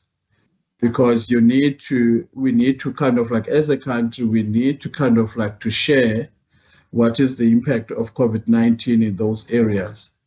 So those clinics are able to communicate. And this is why I said at the beginning, communication is important. And if communication is not there, that means then we are moving backwards as a country. So those are the plans that are there to ensure that we move forward as a country. Yes. Thank you, Ryan. Ofentse? Well, it's a mixed answer. I can't really pinpoint from telecoms alone, because like public sector is so integrated, right? But maybe let's start with the basics around energy. So should telecommunications be powered by sustainable energy that is less exposed to fluctuations in energy supply? Yes, no, it depends on our priorities, right? But because of the nature of our systems, government systems, private sector systems, and so on, there is a huge dependency on having high quality energy available. That's one piece. The second piece is when we think about how the network actually works and its potential impacts, the risks of not having a vibrant telecoms or ICT environment are much higher today than what they were 20, 30 years ago.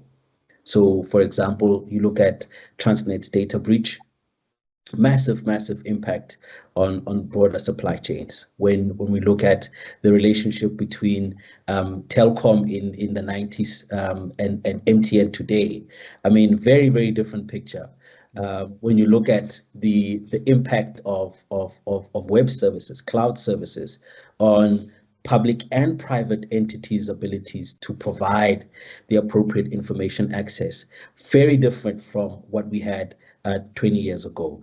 And now this is about how we prioritize, access to the digital world.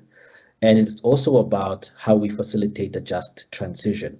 So I want to go to Tade Ayanda's point on the need for us to really understand what 4IR would mean, but also from a practical perspective, the kind of layout that's required.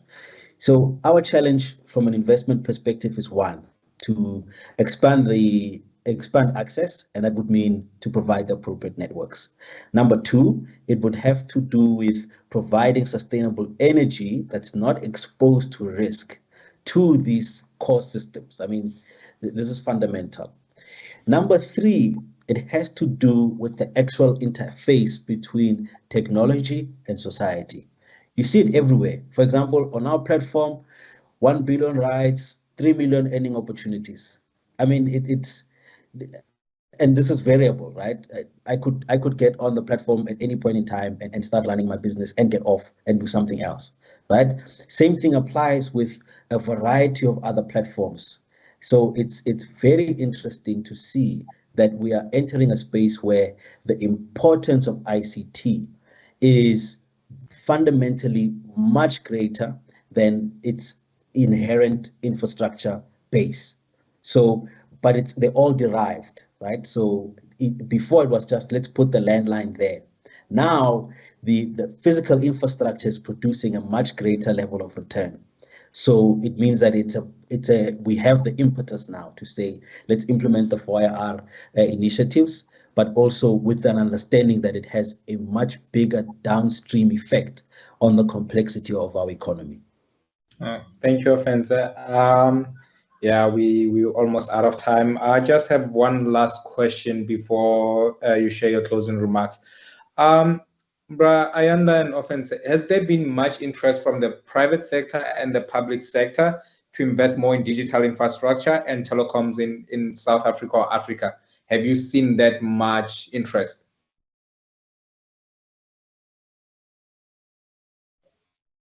Ofentse, do you want to take that?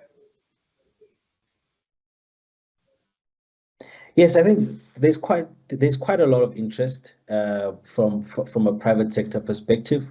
If you just look at it at scale, right?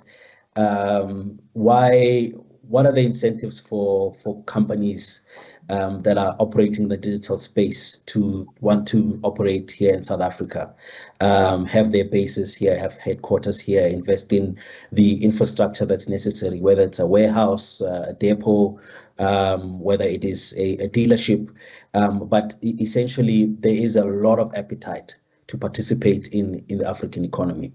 But we don't see it in its purest form. We see it in a very different way than before. You know, I think historically it would take the shape of direct infrastructure, right? That you'd see, you know, you've got a railway project, you've got a banking entity, you've got a credit agency that wants to support this project. But nowadays, you know, companies are investing in ways that are almost intangible. So they come in and they create platforms for servers, for example. Now, the server infrastructure landscape is not something that we're discussing in quite some detail in South Africa, but it's an essential component. If you look at, you know, our batteries, for instance, right? You know, when you have a shortage of microchips, so you have a shortage of batteries. I mean, this is the next frontier of economic growth. To what extent are we participating in that? And there is appetite to invest in these types of very niche, very focused, very difficult, and very specific areas, largely because we've got a relatively low per square kilometer rand value from an industrial perspective, but we also have the right kind of incentives. And our catch is how all of this, the baseline investments that are fundamentally attractive, can be used from a consumer and a prosumer perspective. And this is where the small, medium enterprises come in. They are the ones that I think will be the custodians of using infrastructure to its maximum capability. And I think that we just haven't unearthed this, but in my view, that is where the biggest opportunities lie. Thank you. Bra Ayanda, if you can maybe shortly share, like if there's much interest from the government, but also if you can share like what are some of the present and future opportunities that are available in the infrastructure sector? I think, Thabiso, as I indicated, we have a leadership that is within the country that is pushing infrastructure to be a key in terms of building our economy. And in order for us to build our economy, I think we need to put some more attention on infrastructure. And I indicated earlier that there are plans already that goes all the way up to 2050 And those plans are more like opportunities for us in order for us to build the country's economy, in order for us to create jobs, in order for us to create skills, in order for us to empower SMMEs, and making sure that we improve the economy, and also making sure that we provide services that are required by our communities. And I think those are the opportunities that are in the pipeline. I mean, in your province alone, starting from this year until 2027, I have invested about 15 billion. And there are 2 more hospitals that are coming next year. One is called Elim, and the other one is called Tlizini. So those hospitals, they will go up to 2027, 2028. So that means then the economy of your province is going to be empowered. And also some people within the province are going to benefit in terms of jobs and also in terms of skills. And SMMEs as well are going to benefit from that. So those are the opportunities. I'm using your province. There's a lot happening around the country, but I'm just using your province because you were complaining about your province earlier. So, but the bottom line is there are more opportunities that are coming up. And fortunately, you know, within infrastructure, you need people that are driven by ethics. Mm-hmm. So it's one of the things that I'm pushing on my side is ethics and making sure that we shy away from corruption. And I know that some people that don't like me already, but we need to have such if we want to improve the status of this country. And also if we want to create those opportunities and make sure that those opportunities are realized accordingly. So that is important. And making sure that, you know, we make sure that we deliver within time, we deliver within budget, and we comply. And that's the most important thing. Right. Thanks, Tabis. Thank you very much. Quickly, just to close off, yes, what are the, maybe in a minute or so, what are the opportunities that are available, present and future? So from an infrastructure perspective, I think there are a lot of opportunities. But like I said in the last point, the most important thing is the ability for small, medium enterprises to participate. That's one. Number two, it has to do with the access to finance for these micro enterprises to participate in this ecosystem. And then the third piece is to take advantage of, you know, platforms that enable the use of digital and physical infrastructure, you know, across the board. And that for me are the three main things that will really change, you know, the employment narrative, that will really change the business micro enterprise narrative, but it will also change people's lives on the ground in the real world practically today. So those are the three main things that I think are going to be massive opportunities from an investment perspective, because once an investor sees that there's actually systems to bring more people in, more industries in to this landscape, then it becomes more viable to participate and invest. And you have a much greater basket of options to plug resources in or to consolidate entities toward. Offense and Ayanda, I just want to thank you for this wonderful time that you have given me and for the thought leadership as we transform the African economy. Our CEO likes to say we here in the business of inspiring the world to do good business. May Africa continue to do so. And thank you for your time. And for now, we'll go back to the studio. Thank you.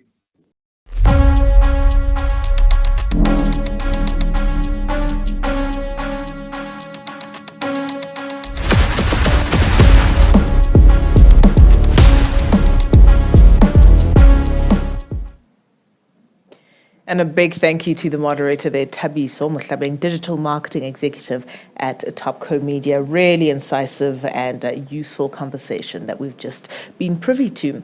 Now, our final item on the agenda for this afternoon is a panel discussion, the title of which is When Government and Businesses Collide, to create PPPs. Now, challenges and opportunities that come through public-private partnerships is what will be unpacked in this discussion. And this includes how to unlock value from state-owned enterprises, how government processes can enable economic transformation, as well as working as a collective 101. What are the specific roles of each counterpart from business to government and NGOs? Really looking forward to hearing what comes out of this. The moderator for this discussion is Langa Madongo, Head of Investor Relations at SAVCA. Over to you, Langa.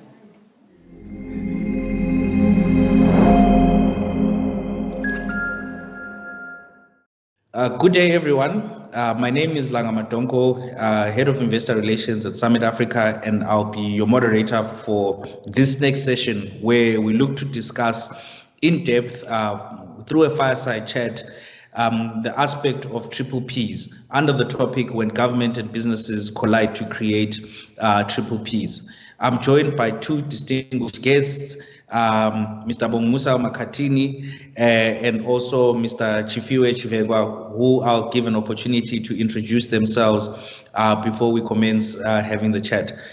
Maybe I can start with you, Mr. Makhathini. Thank you very much, Langa. My name is Bongomusa Makhathini.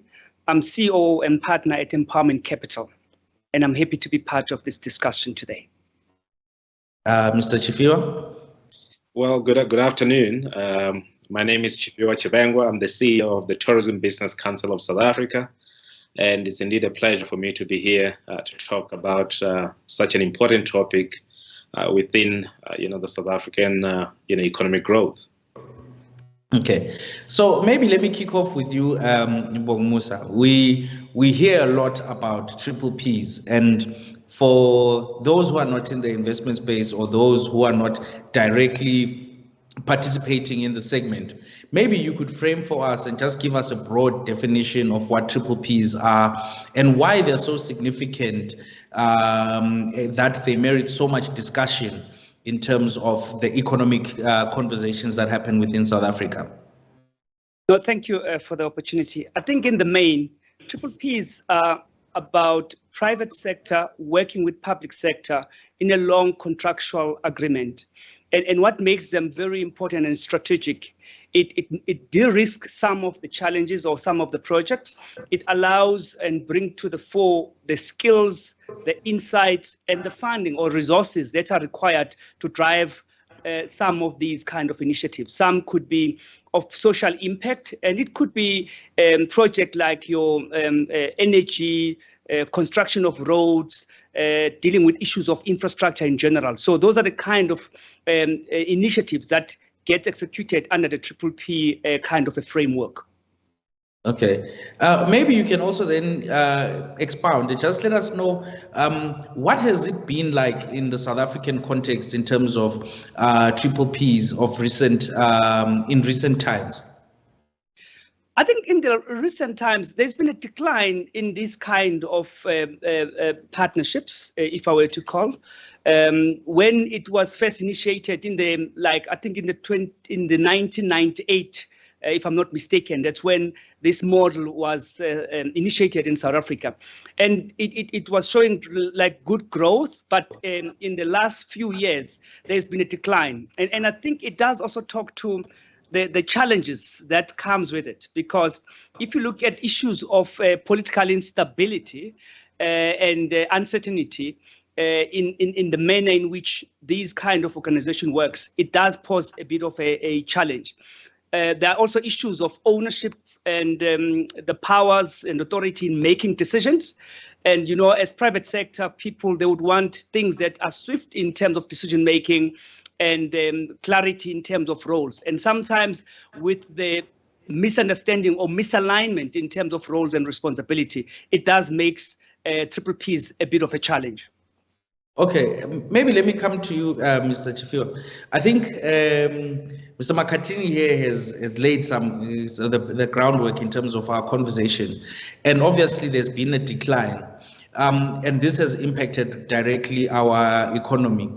What do you think are some of the measures that we need to correct in order for us to get to a point where we can resuscitate the execution of triple Ps in the South African context? Well, I do think that, as the other speaker have said, there is a need for triple Ps, within our space in terms of, fostering that faster economic growth. And, for myself, as someone who works within the, tourism sector, triple Ps, have been critical in terms of, the development of tourism, throughout, South Africa in various forms and shapes.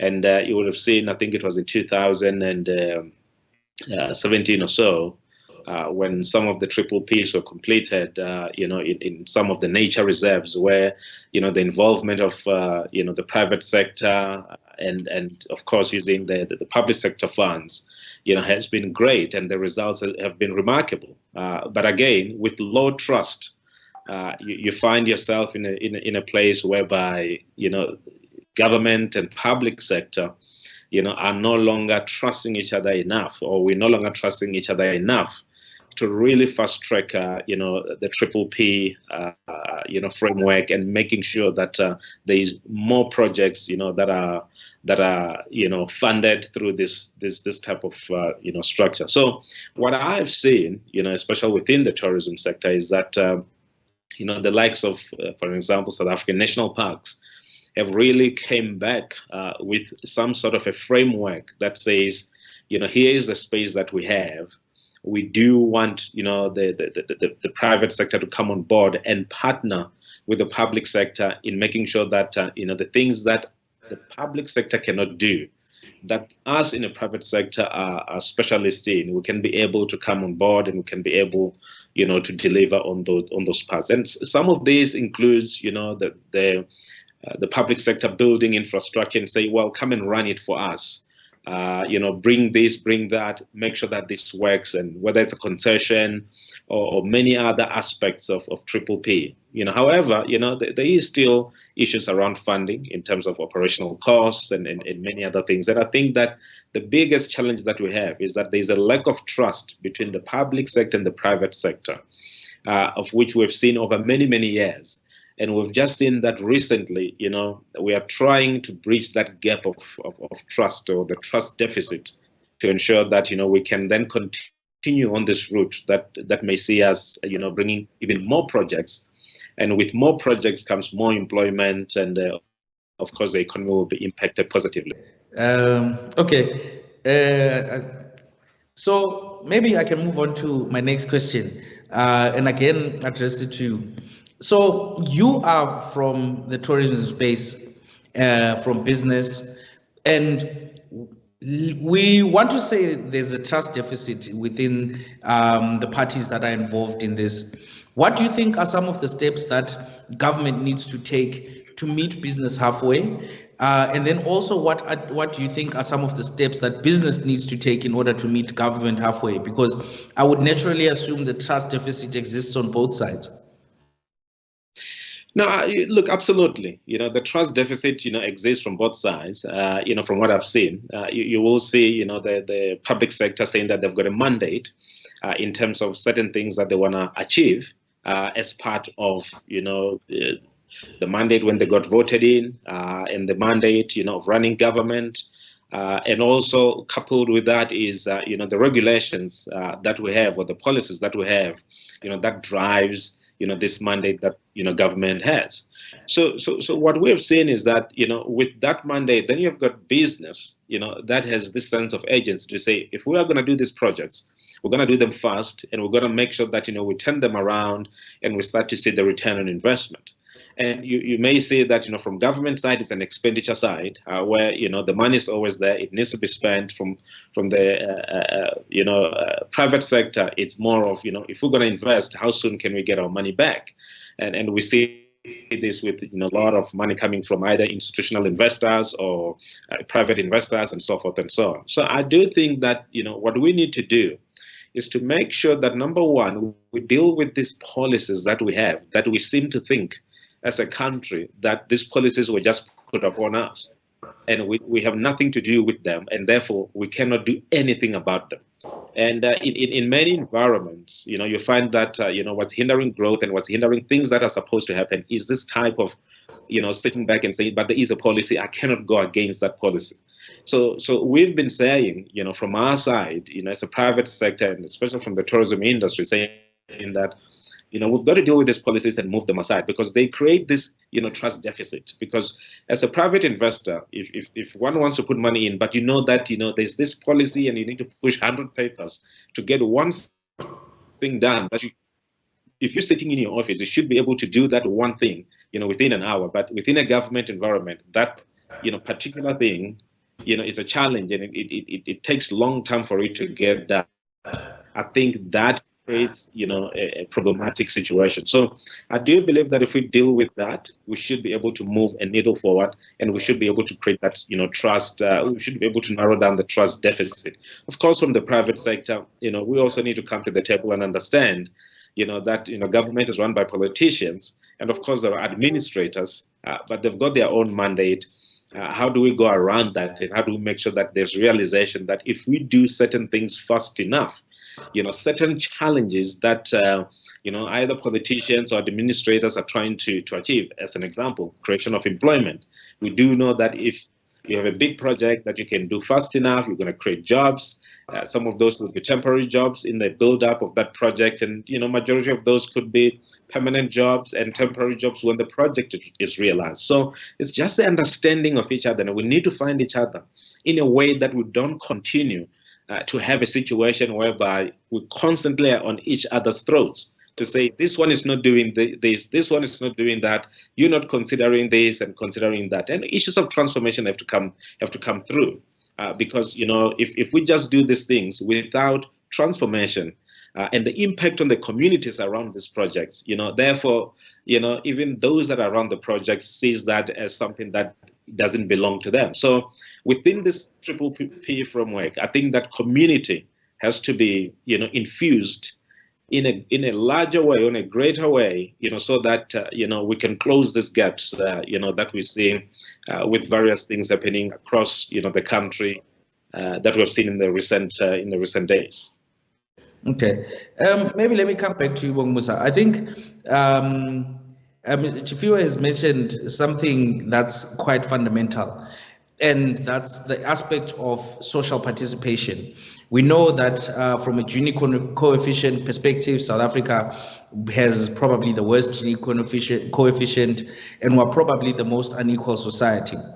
How would Triple P arrangements work to facilitate the acceleration of delivery on these social imperatives? Thinking about jobs, thinking about aspects that might drive equality between the different areas as previously spatially planned.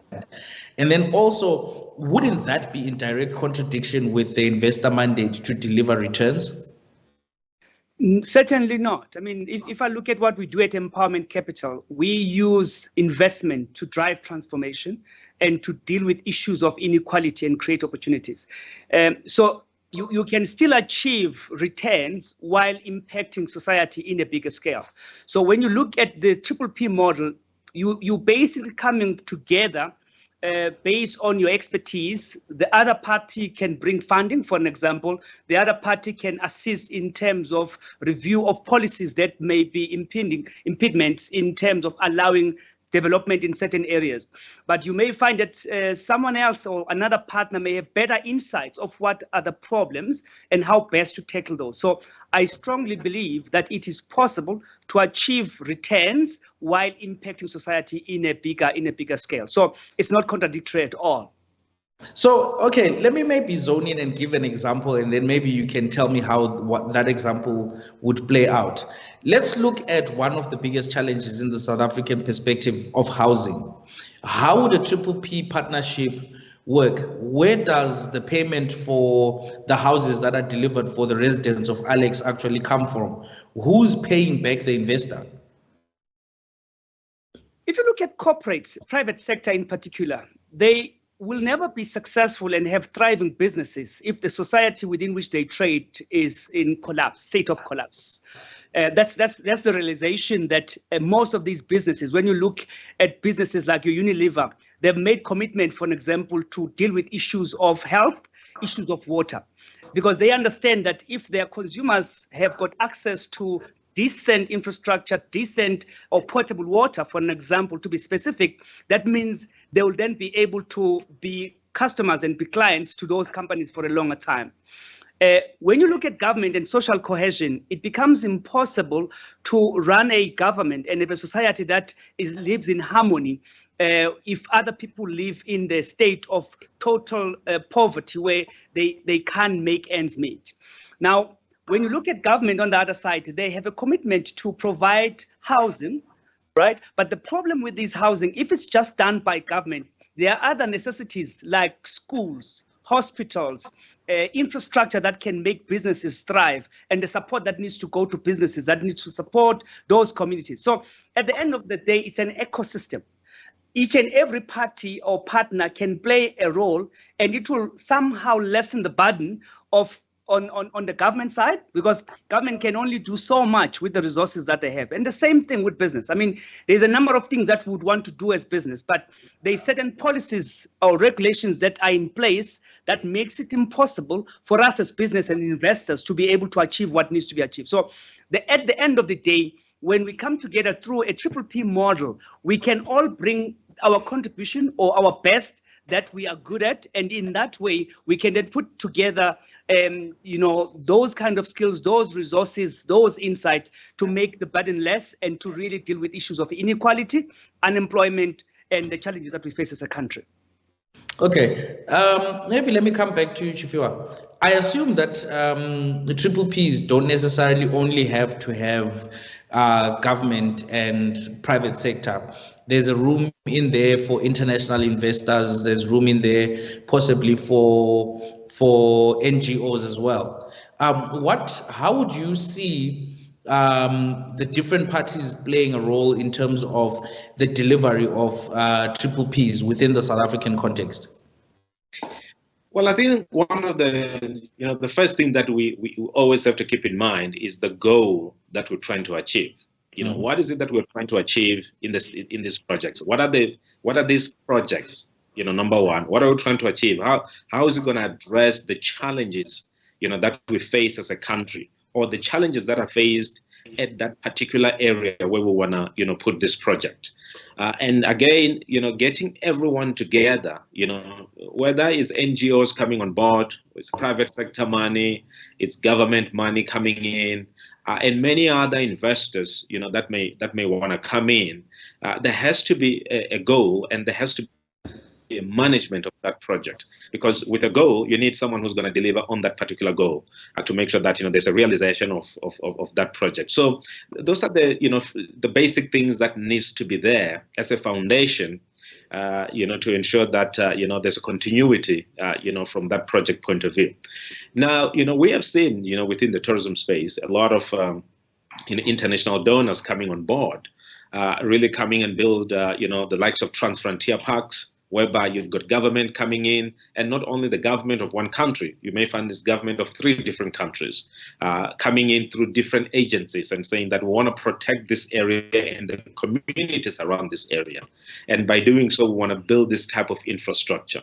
And we've seen international donors coming in and say, we will come in through, this type of company that will give money to, to fund this type of, be it conservation, be it building a hotel, be it cleaning up the area, and many other things that goes with it. And we've seen that we've seen it working successfully, not only in South, but also in East Africa and many other places around the world. So for us, we believe that working together for a purpose or a goal, especially with communities in mind, to say that what we are going to do here, one, it will create employment, it will have an impact into the economy, that harmony in working together and making sure that everyone understands their mandate and their role and understand the end goal of that particular project is quite important. Because if there is no understanding, then there's a push and pull, and the project takes years and years, and that original vision and an original goal is not achieved because there isn't that harmony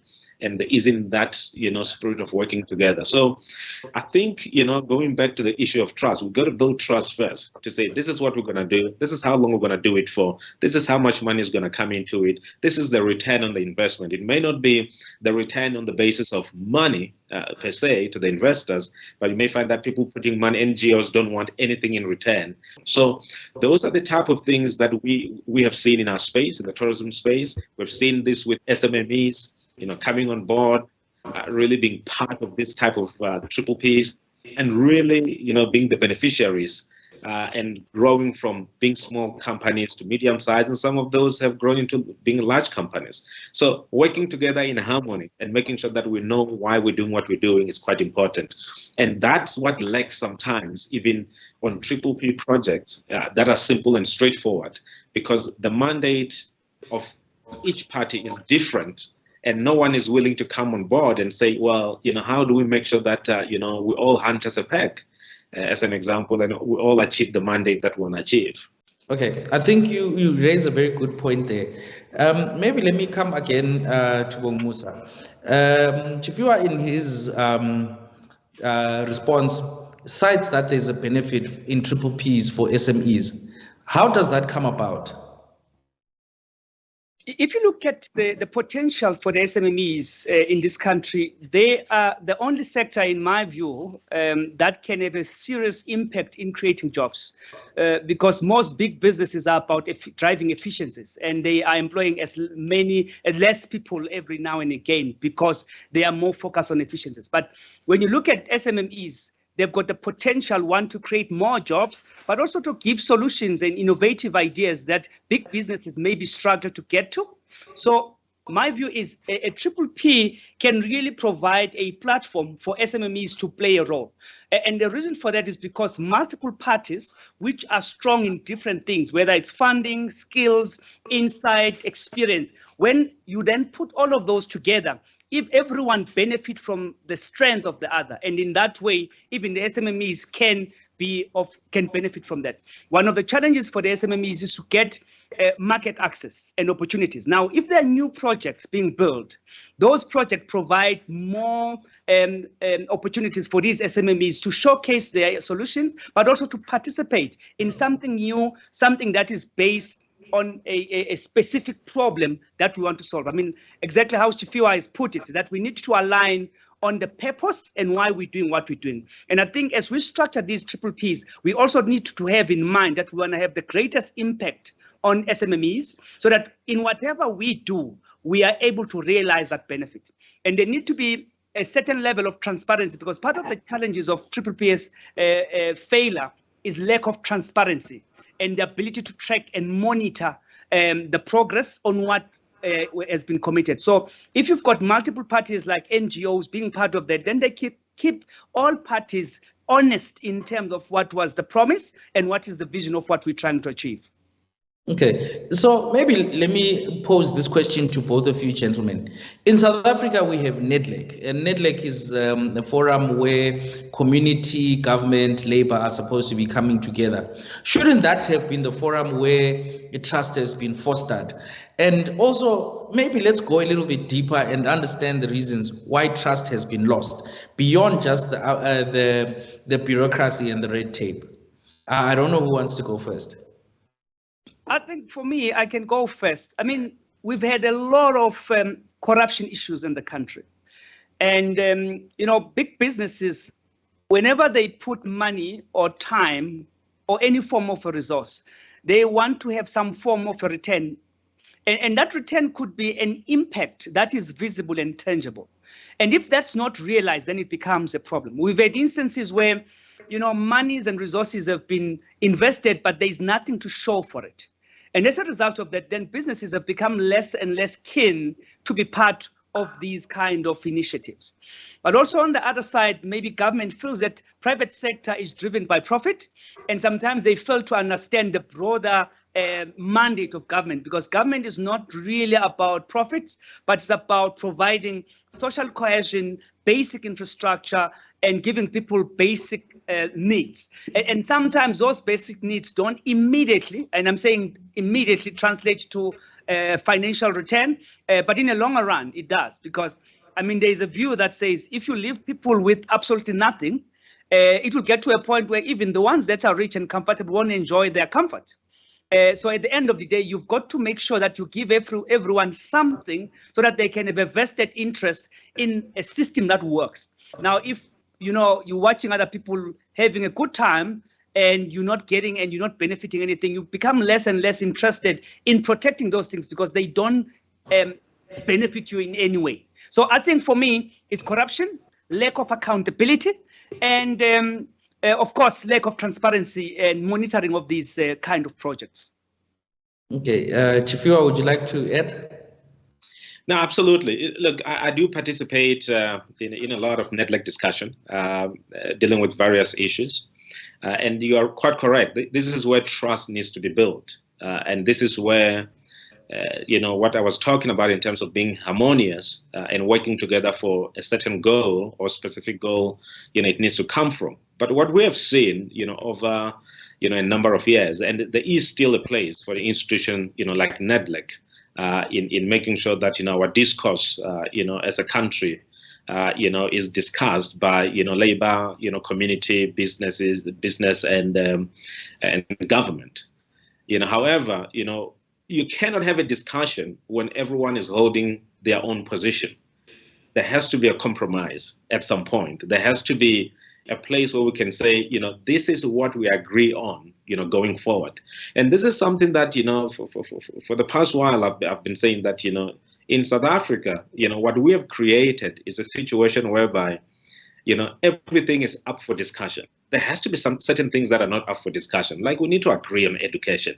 It shouldn't be a thing where we tussle and say everyone pulls this way, that way. We need to agree on safety and security and many other things that are critical, for us as a country. There has to be an agreement that those things have to continue in a certain fashion. And again, NEDLAC is that institution, that requires us to build that trust that says, this is how we're going to move forward as a country. Again, if we don't do these things, we're going to have a situation where we have a country, that everything is up for discussion, everything is up to be challenged, and therefore nothing progresses. And we're stagnant, and we see this, from the economic point of view, and we see this with various projects that are not moving forward. We see this with many other things that we could have been doing that we are not doing. And certainly we saw this with the management of COVID. When we were sitting down and trying to figure out how do we move forward from COVID, and the hesitation that comes from various parties. So you're quite right. How do we build that trust? And I think that to build that trust is that we need to have a vision, that binds us all, not a vision that's going to be challenged by one, maybe by labor or by community or by private sector. We need to agree on certain fundamentals that will say, this is how this country is going to be run. This is how we're going to move forward. These are the things that are not up for discussion. We're cementing this for the next 20, 30 years because those things are that important. Provision of water, safety and security, education, and many other things that are so basic that we should not have, this tug of wars about those type of things. But again, we need to get into a space where we agree that those things are not up for grabs, and those things are not something that we're going to be seeking large profits from, and those things are not going to be things that are going to be used for political gains. But it takes a bit of work that we need to put in to get to that point of view. So I want to argue, right, that South Africa doesn't have a problem around policy, and also doesn't have a problem around a strategic planning. Because I think we've seen some of the best strategic documents coming out of South Africa. And in that regard, I sometimes say to people that the formation of the SDGs comes from South Africa's NDP. So where do we miss it in terms of moving from the planning to the execution? Well, if I may come in there, the challenge that we have is that there is no a whole of government approach. Yes, there's a strategic plan, there's NDP, and there are all these things that we talk about in terms of, how do we move from where we are to where we want to be. You tend to have this situation whereby, in order for you to do one thing, you need to talk to 5 different departments. And when you talk to 5 different departments, there goes time. And one department understood it differently than the other one. Another one said, this is not my mandate, it's a mandate of the other. I've gone through that, for the past few years. When you don't have government approach where, you say, well, this is how things are going to be done, you tend to have this, again, the trust deficit. Now, the reason why we constantly have this issue around red tape reduction, and I've said this in many instances, that we talk as if these red tapes are not put in by us. We have nothing to do with them. Granted that, the red tape, some of them are created on the basis of corruption, that there is corruption from the, public sector, there is corruption from the private sector that necessitate, the amount of rules that we have that governs how we do things.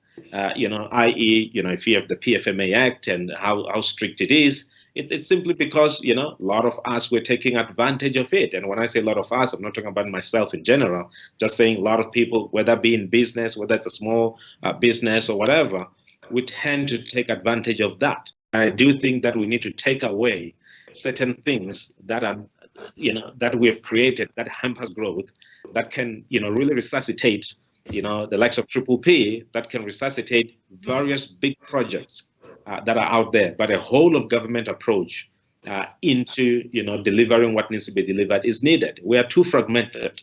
And we see this with many policies. And I agree with you to a certain extent when you say we don't have a policy problem.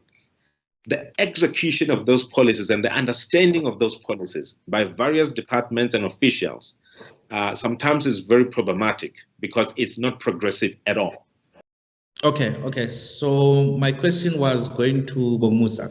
So Bomusa, I think we've gone in depth into what some of the challenges that exist on the side of government, but clearly, based on the history of what we've seen transpiring with even listed companies in South Africa, corporates are not without blame. The private sector is not without blame. And you even hear that when you speak to foreign investors speaking about the South African landscape. Sim Chabalala comes out and speaks about the potential of South Africa being grey listed, which would make it a whole lot harder for movement of capital between South Africa and the rest of the world. What role has the corporates played in terms of also affecting this trust deficit that currently exists? Thank you. I think in the main, for me, in this country, there is a problem of leadership. And everything rises and falls really on leadership. When private sector is led by outstanding leaders of integrity, when political or public sector is led by leaders of integrity, it works. And in my view, what has changed over time, you know, with charisma, you used to do very well because the issues and the challenges were not as complex as they are. So today we need leaders that have integrity, that are competent, real competent. It's not about slogans, it's not about, you know, saying a popular line, but it's about having the real skills to do something. But also we need that level, that thing that they call in business grit, ability, tenacity, where you can see things through. But part of the challenge also, I think, that talks to both private sector and public sector is greed, where people have become so greedy and so self-interested in themselves that they don't care about everybody else. And this is where private sector has somehow been able to influence those government or public sector leaders that were interested in being the only ones with big cars or big houses, and somehow lure them to agree to certain things that have compromised everyone, have compromised those private sector businesses, compromised government, and compromise and deprive ordinary South Africans basic access to basic needs and infrastructure. So that for me has been a problem of leadership. Okay, so maybe let me ask one question. All of a sudden, I'm the world's richest man, and I give each of you $1 billion, and I say, go into South Africa, pick 2 spaces where you think you can partner with government or against that $1 billion. What are the spaces that you're identifying and seeing opportunities for triple Ps to accelerate development in those spaces whilst delivering a substantial return for investors? Maybe let's start with Musa. Yeah. So for me, if you look at the challenge we have in South Africa at the moment, we can go and talk to investors to come to the country, but if we can't guarantee energy supply, really nothing is going to work.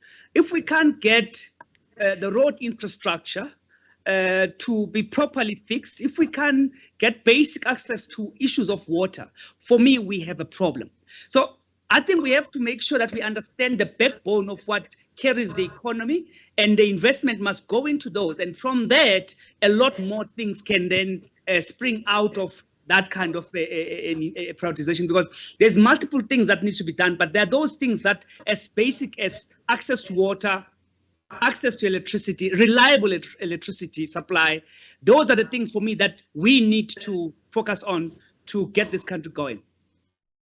Okay, Chifiwa? No, I completely agree with what Wangi Musa have said. It's 100%. There's nothing that we can do now if we don't fix the basics.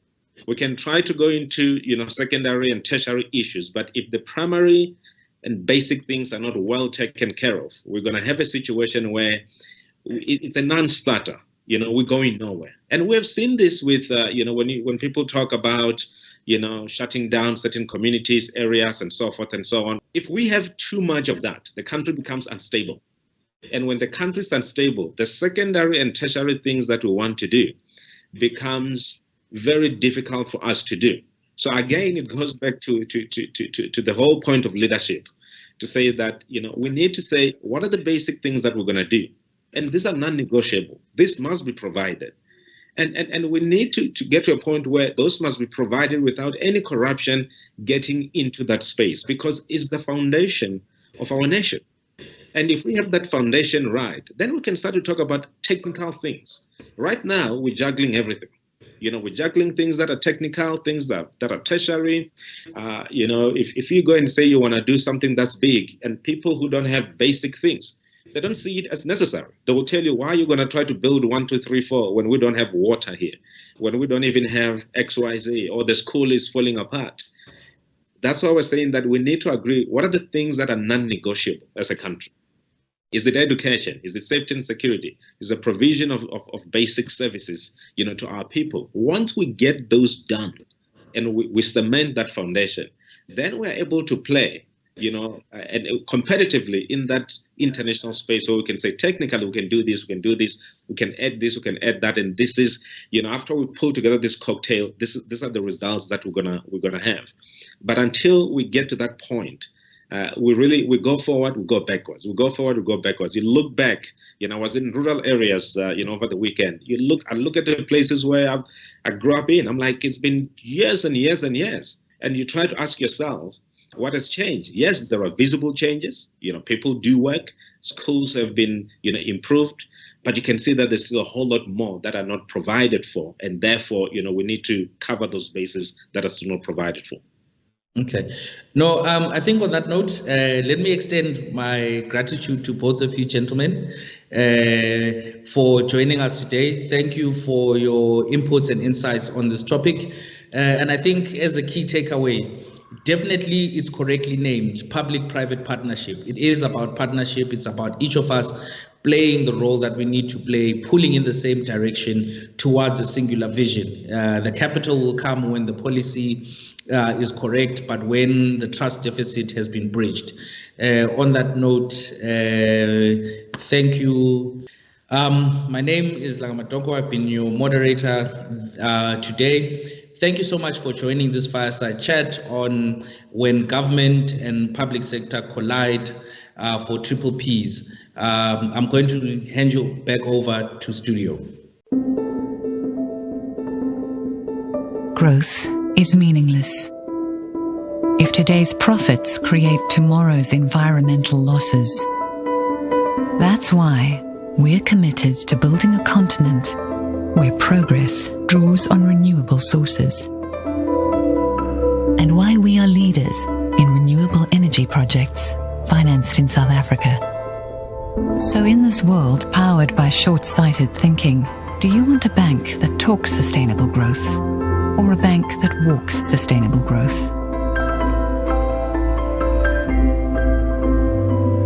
See money differently. Nedbank Corporate and Investment Banking.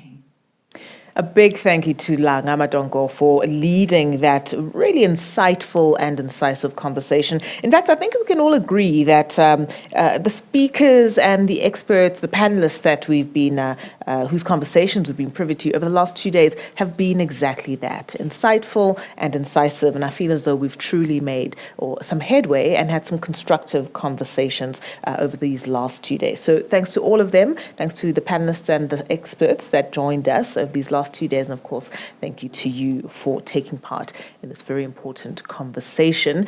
We've been encouraging you to tweet, to engage us on social media. We've been giving out prizes over these last 2 days. Let's just take a look at some final tweets before we wrap things up. This one is from Leng Watiele Elek, I think.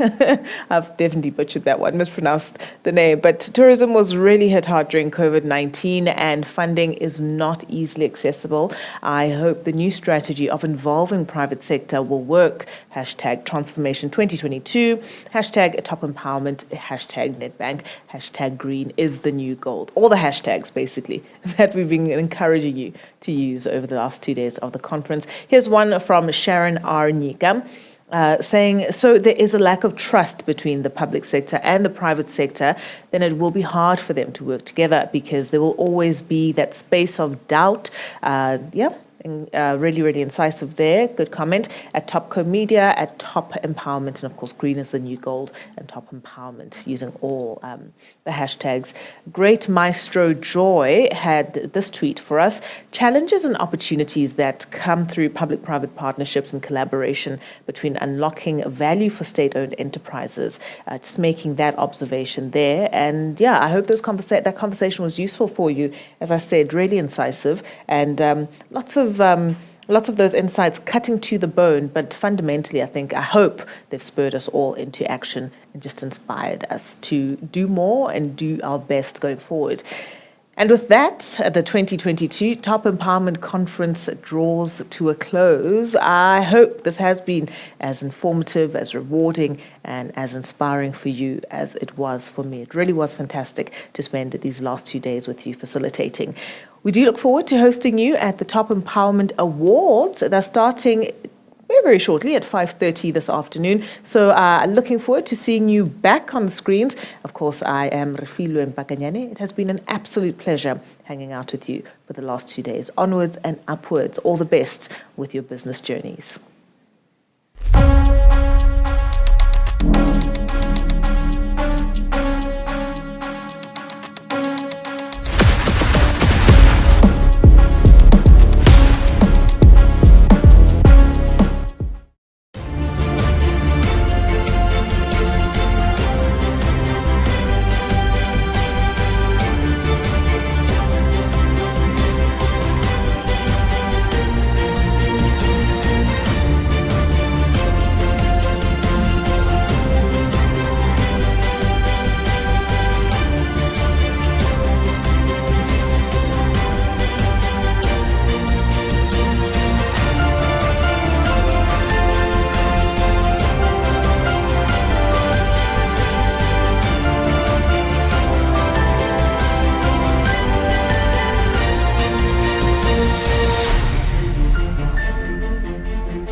Growth is meaningless if today's profits create tomorrow's environmental losses. That's why we're committed to building a continent where progress draws on renewable sources, and why we are leaders in renewable energy projects financed in South Africa. So in this world powered by short-sighted thinking, do you want a bank that talks sustainable growth, or a bank that walks sustainable growth?